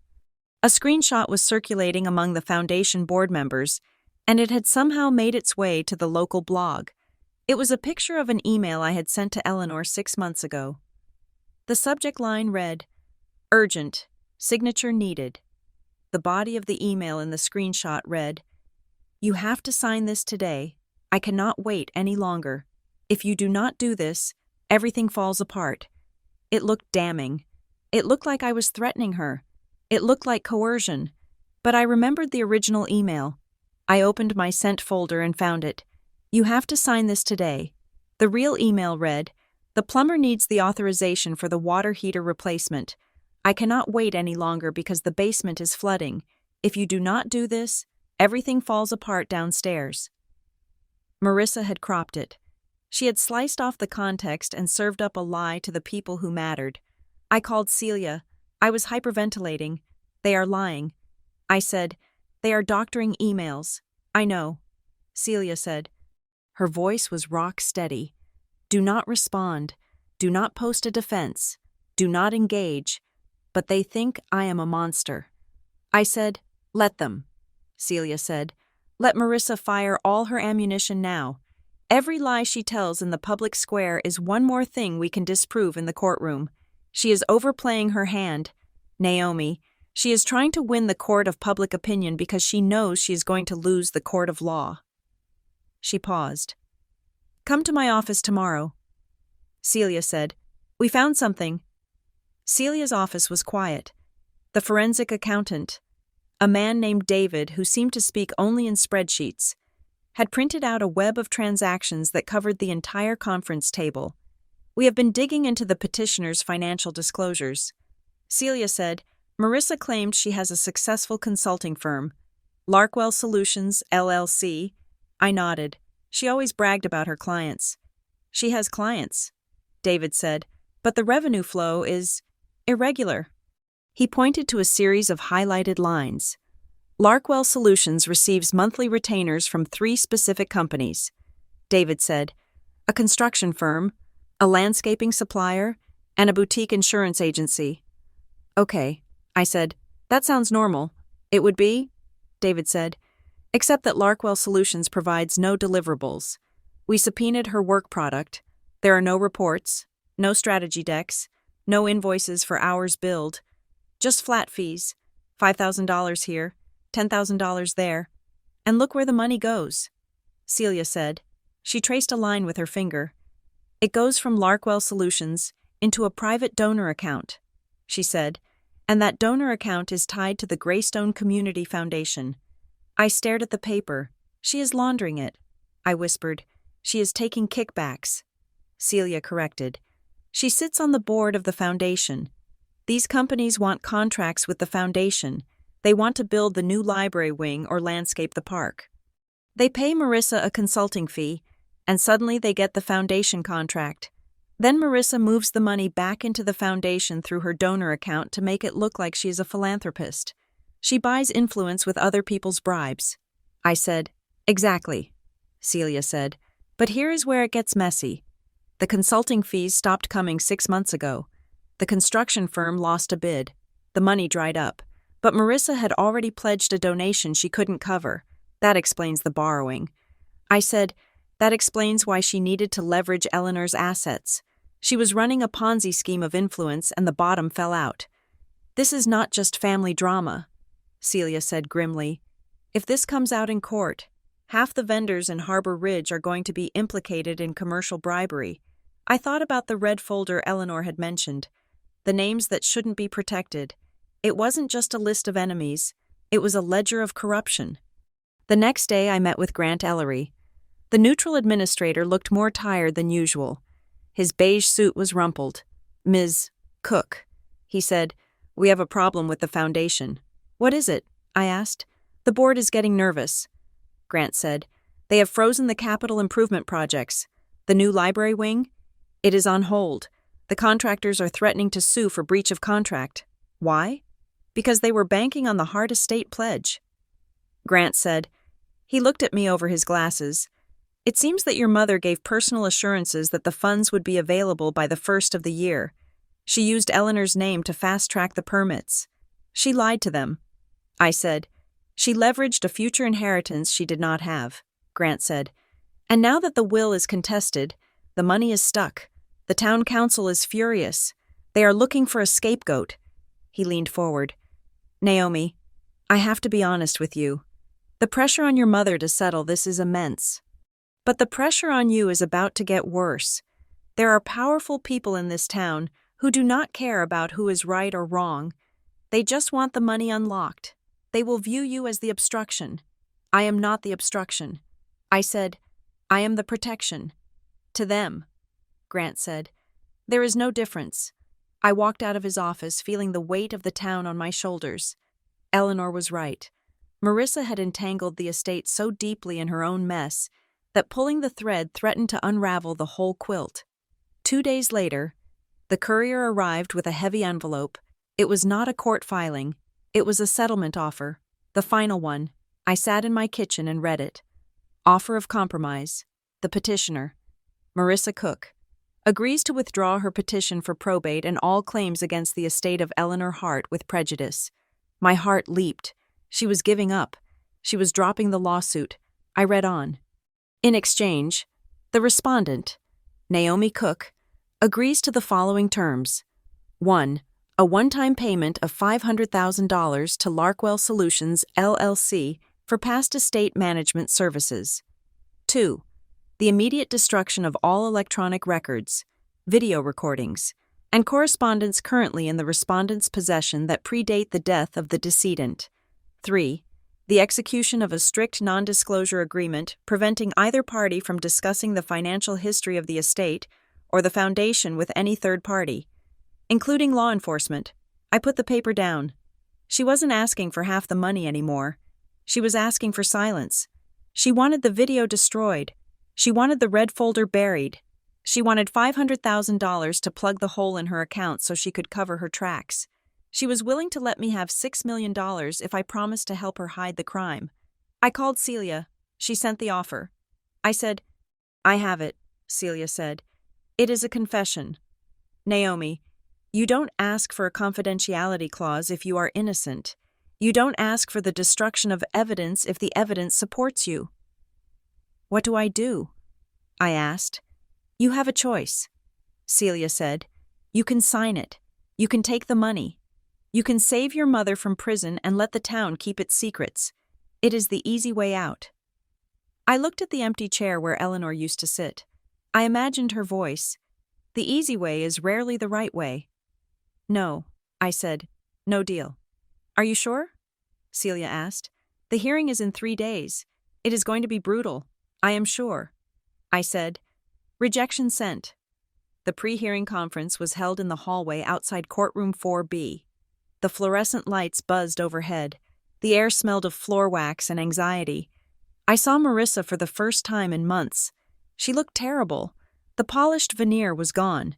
Her hair was pulled back in a severe bun that showed the gray at her temples. Her suit was expensive, but it hung loosely on her frame. She looked like a woman who hadn't slept since the funeral. She was standing with her new lawyer, a man who checked his phone constantly. When she saw me, she stepped away from him. Naomi, she said. I stopped. Celia stood next to me. A silent guard. You didn't sign the offer. Marissa said. It wasn't a question. No. I said, I can't sign that. Mom, you know why. She took a step closer. Her eyes were rimmed with red. She lowered her voice to a whisper. You don't know what you are doing, she hissed. It didn't sound like a threat. It sounded like a plea. I know exactly what I'm doing. I said, I am defending Grandma's wishes. No, Marissa whispered. You are pulling a pin on a grenade. It is not just me. Naomi, you are going to hurt people you don't even know. You are going to ruin families. Then they shouldn't have helped you steal. I said. Marissa flinched as if I had slapped her. I didn't steal, she said. Her voice broke. I fix things. That is what I do. I fix things. And you are breaking them. Her lawyer stepped in. Ms. Cook, he said to Marissa, we should not be speaking to the adverse party. Marissa looked at me for one last second. There was no hate in her eyes, just a terrifying, bottomless panic. We will see you in court, her lawyer said. They walked away. I watched my mother's retreating back. She walked with a limp I had never seen before. We went back to Celia's office to prepare. The mood was somber. Okay, Celia said. She paced the room. We need to talk about what happens on Friday. I am ready. I said, you are not ready, Celia said. She stopped and looked at me. Naomi, you need to understand the theater of this. Marissa is going to take the stand, and she is going to cry. I know. I said, She is good at that. It is not just crying, Celia said. She is going to apologize. She is going to look at you from the witness stand and say she loves you. She is going to say she only filed this lawsuit because she was worried about you. She is going to say she thought you were being manipulated by a bad boyfriend, or a cult, or me. She is going to mix love with poison. Celia continued. She will say, "My daughter is a wonderful girl, but she is weak. She is easily led. I am doing this to protect her inheritance from herself." I felt a knot form in my stomach. It is a powerful narrative, Celia warned. The loving, concerned mother versus the ungrateful, confused daughter. It plays well, and if the judge buys it, even for a second, we lose. So how do we fight it? I asked. We don't fight the emotion, Celia said. We show the tape. We show the cold, hard reality of what she did when she thought no one was watching. She walked to the computer. We need to watch the rest of it, Celia said. The part about the sedation. You need to see it before the judge does. I nodded. Celia clicked the file. kitchen_receipts_03.mp4. Eleanor appeared on the screen again. The timestamp showed it was recorded 20 minutes after the first section. She had taken a break. She was drinking a cup of tea. I need to tell you about the day at the hospital, Eleanor said to the camera. It was September. I remembered September. Eleanor had gone in for a minor procedure, a biopsy. I was in the recovery room. Eleanor said, I was still groggy. The anesthesia hadn't worn off. My vision was blurry. She took a sip of tea. Her hand shook. Marissa came in. Eleanor said, she didn't ask how I was. She put a document on the tray table. She put a pen in my hand. She guided my hand to the paper. She said, sign it, Mother. It is just the release form for the discharge. I felt the blood drain from my face, but I looked at it. Eleanor said, it wasn't a discharge form. It was a transfer of deed. She was trying to get me to sign over the cottage while I was drugged. I gasped. The cottage. The waterfront property worth $2 million. I dropped the pen. Eleanor said, I pushed the table away. I yelled for the nurse. Marissa tried to shush me. She grabbed my arm. She dug her fingernails in. Eleanor pulled up the sleeve of her cardigan on the video. On her thin, pale forearm, there were 4 distinct yellowing bruises. She called me a selfish old woman. Eleanor said, she said, this is a betrayal. You owe me this. Eleanor looked at the camera. Her eyes were wet. That was the moment. She said, that was when I knew I couldn't just leave her a smaller share. I had to cut her off, not to punish her, but to stop her.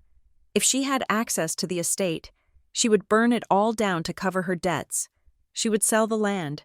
She would empty the charity accounts. She has no bottom. Eleanor leaned in. Naomi, you are the wall, she said. I am leaving you the estate because you are the only one strong enough to hold the line. Do not let her satisfy her hunger with my life's work. The video ended. I sat in silence. It wasn't just greed. It was predation. Marissa had tried to trick a drugged woman into signing away her home, and then she had called it betrayal when her victim resisted. My internal conflict evaporated. The doubts I had felt, the lingering loyalty to my mother, the fear of destroying the family name, vanished. Marissa had hurt her. She had physically hurt my grandmother. I looked at Celia. She called it betrayal. I said, that is what narcissists do. Celia said, they view your survival as an attack on them. I stood up. I felt a cold clarity. I am not signing the settlement. I said, I am not agreeing to confidentiality. And on Friday, we are playing that video. Good, Celia said. But, I added, I am not doing it for revenge. Celia tilted her head. Then why? Because Eleanor asked me to be the wall. I said, a wall doesn't attack. A wall protects. I am going to stop the lawsuit. I am going to restore the estate, and if Marissa goes to jail, that is not my doing. That is hers. Friday morning dawned gray and wet. The rain hammered against the roof of my car as I drove to the courthouse. I parked in the lot. I saw Marissa's car. It was parked crookedly. Crossing the line into the next space, I grabbed my bag. Inside was the USB drive in its evidence bag, and a thick binder labeled Petitioner's Financial Irregularities. I walked toward the entrance. The courthouse loomed above me, a fortress of stone and judgment. I felt a strange sensation. I didn't feel like a granddaughter anymore. I didn't feel like a victim. I felt like the quiet engine. I was carrying Eleanor's voice into that room. I was carrying the truth she had hidden in a kitchen drawer. I was carrying the end of the lies. I walked up the steps. Marissa was waiting in the lobby. She was pacing. When she saw me, she stopped. She looked at the binder in my hand. She looked at the grim set of my jaw. She opened her mouth to speak, but closed it. She saw it in my eyes. The negotiation was over. The plea bargain was rejected. I walked past her without a word. I pushed through the double doors and into the hallway that led to courtroom 4B. The sound of my heels on the marble floor echoed like a clock ticking down to 0. I was ready to burn the house down to save the foundation. The bailiff called the court to order at 9 o'clock sharp. The sound of the gavel hitting the wood block echoed through courtroom 4B like a gunshot. I sat at the defendant's table next to Celia Park. My hands were folded in my lap. They were cold. Marissa sat at the plaintiff's table. She was wearing a soft gray suit that made her look fragile. She had a tissue in her hand. She did not look at me. She stared straight ahead at the judge's bench as if she were praying. Judge Sterling adjusted her glasses and looked at the packed courtroom. The gallery was full. The leaked emails and the rumors on the community forum had done their work. Half of Harbor Ridge was here to see the greedy granddaughter get what she deserved. "All rise," the bailiff said. We stood. The trial for the estate of Eleanor Hart had begun. Marissa's lawyer, the man with the loud suit and the thick neck, stood up to give his opening statement. His name was Mr. Kincaid. He had a voice that boomed. "Your Honor," he began, "this is a simple case. It is a tragedy, but it is simple. It is the story of a devoted daughter who was systematically shut out of her mother's life during her final, vulnerable months." He pointed a finger at me. The respondent, Naomi Cook, moved into the decedent's home in October. Before that date, Eleanor Hart had a standing Sunday dinner with her daughter. She had a relationship. She had a routine. But once Ms. Cook moved in, the phone calls stopped. The visits were blocked. The locks were changed. He walked over to a large easel and uncovered a blow-up of a text message. It was the one I had sent in November. "Mom, please don't come over today.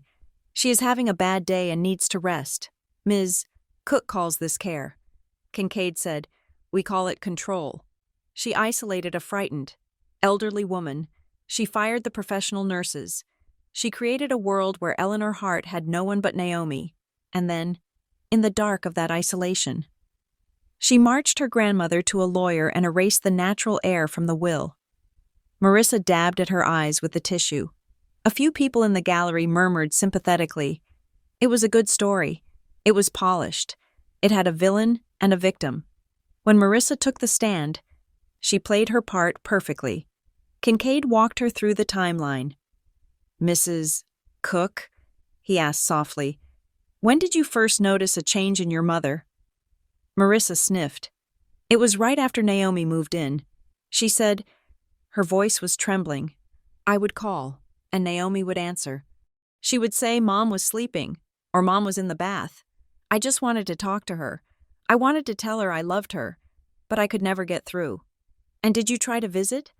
"Of course," Marissa said. She looked at the judge. "I went over there 3 times in November, but the door was locked. Naomi would come to the window and wave me away. She treated me like a stranger.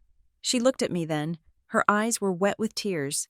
I just wanted to say goodbye," she whispered, and she took that from me.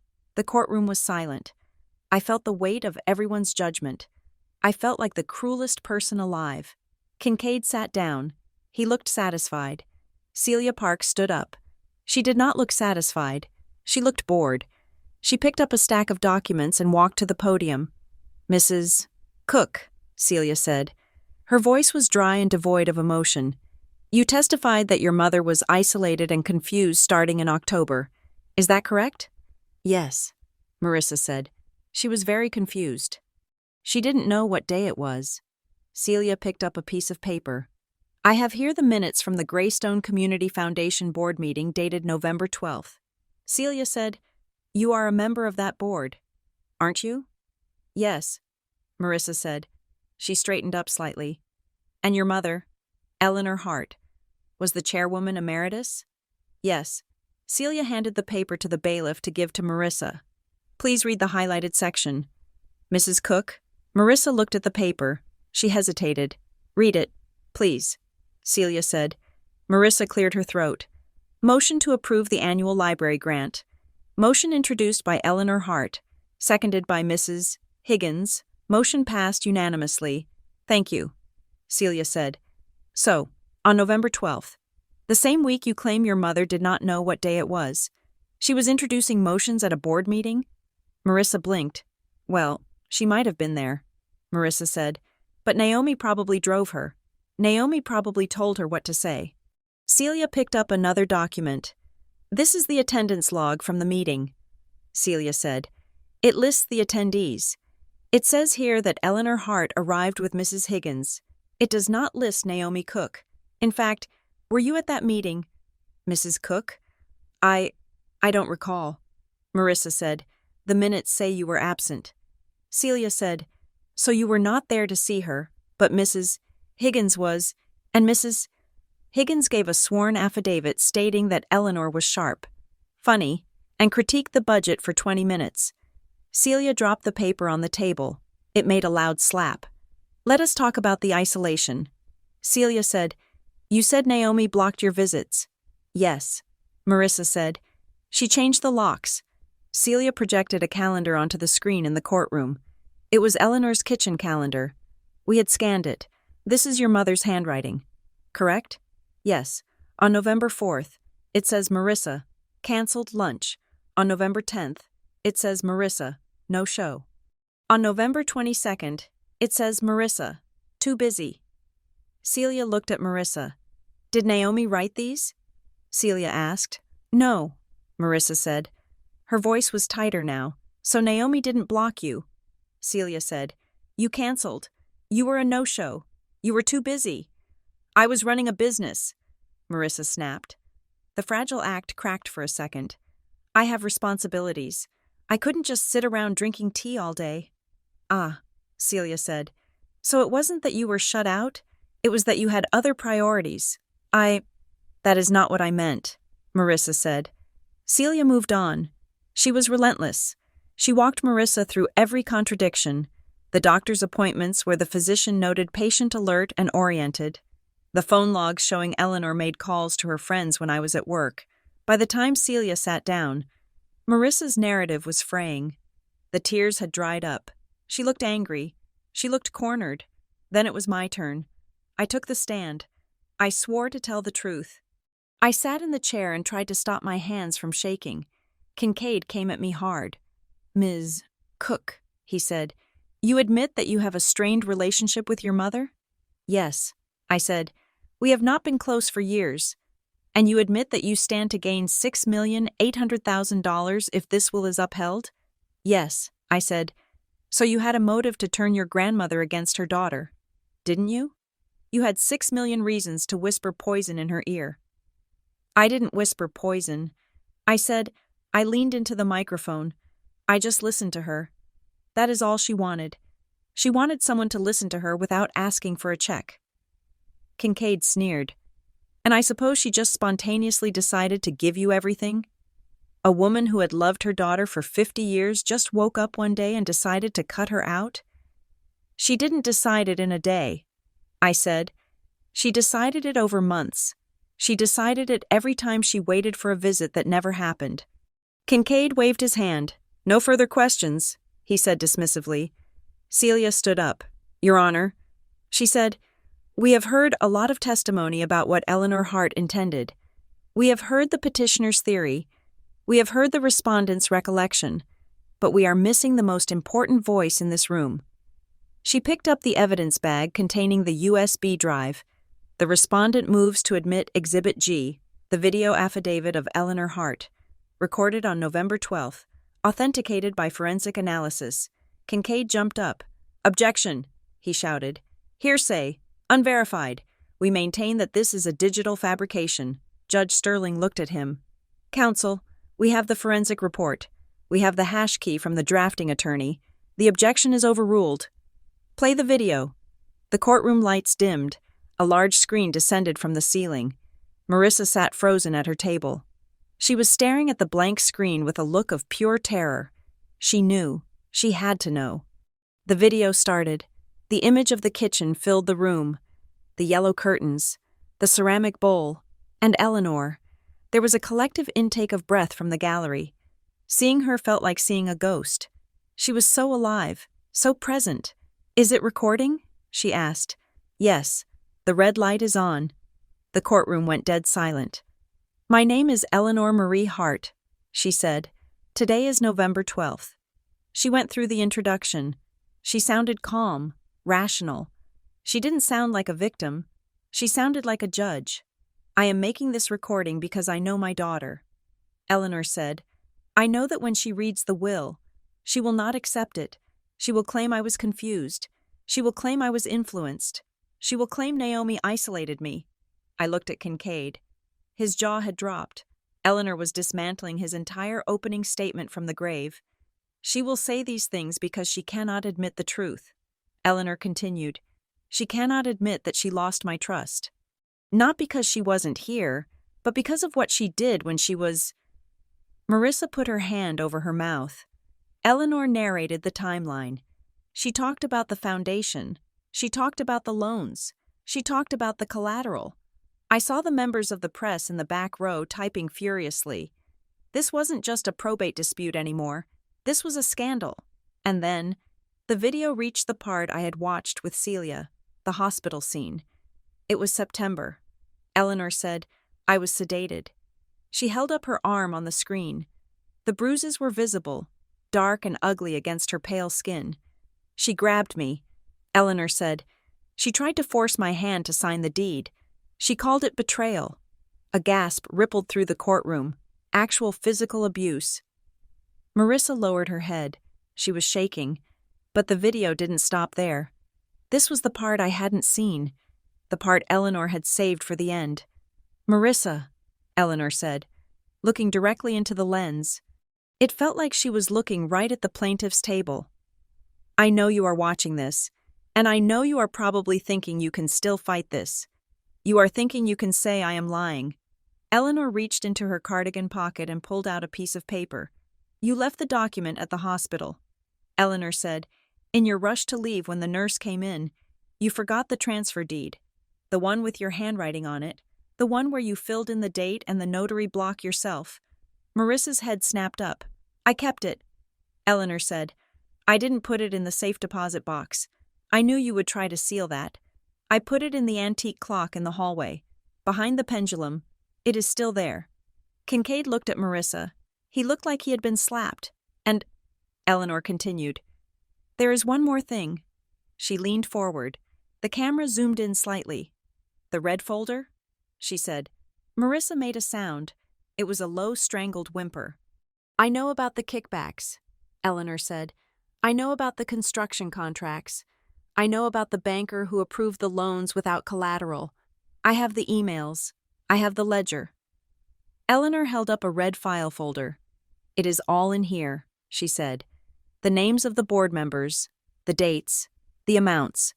If you force Naomi to play this video in court, you are not just exposing yourself, you are exposing them, and they will not protect you anymore. Names that will not survive daylight." Eleanor placed the folder on the table. "Stop," she said. "Drop the lawsuit. Go home.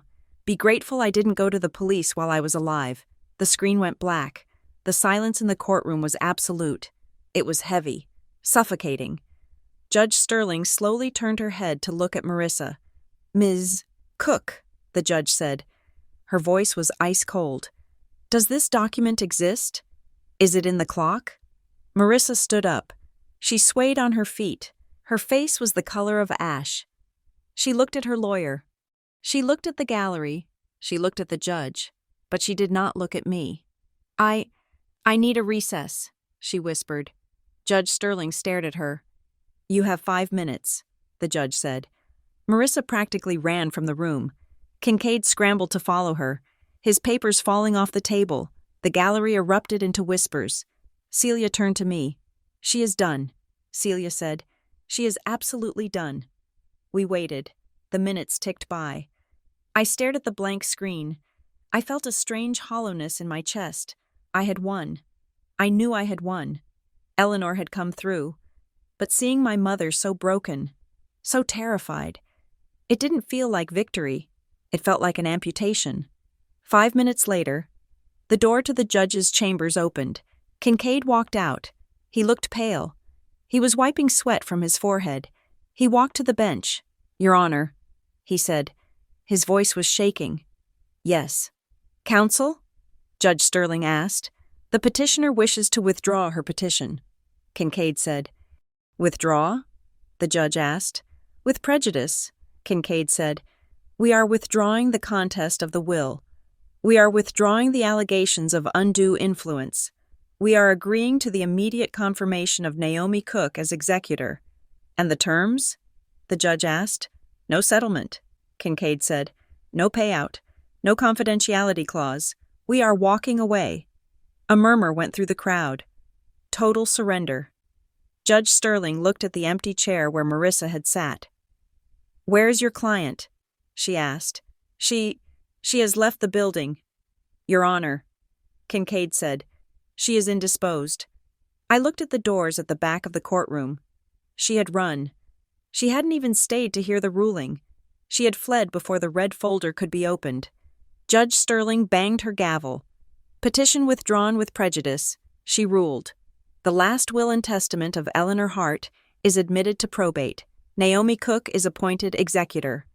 She paused. She looked at me. Ms. Cook, she said. Yes. Your Honor?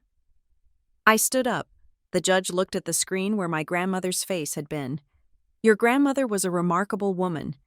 The judge said, she anticipated this day with a clarity that is rare in this court. You have defended her legacy well. The evidence is overwhelming. Thank you, Your Honor. I said, court is adjourned.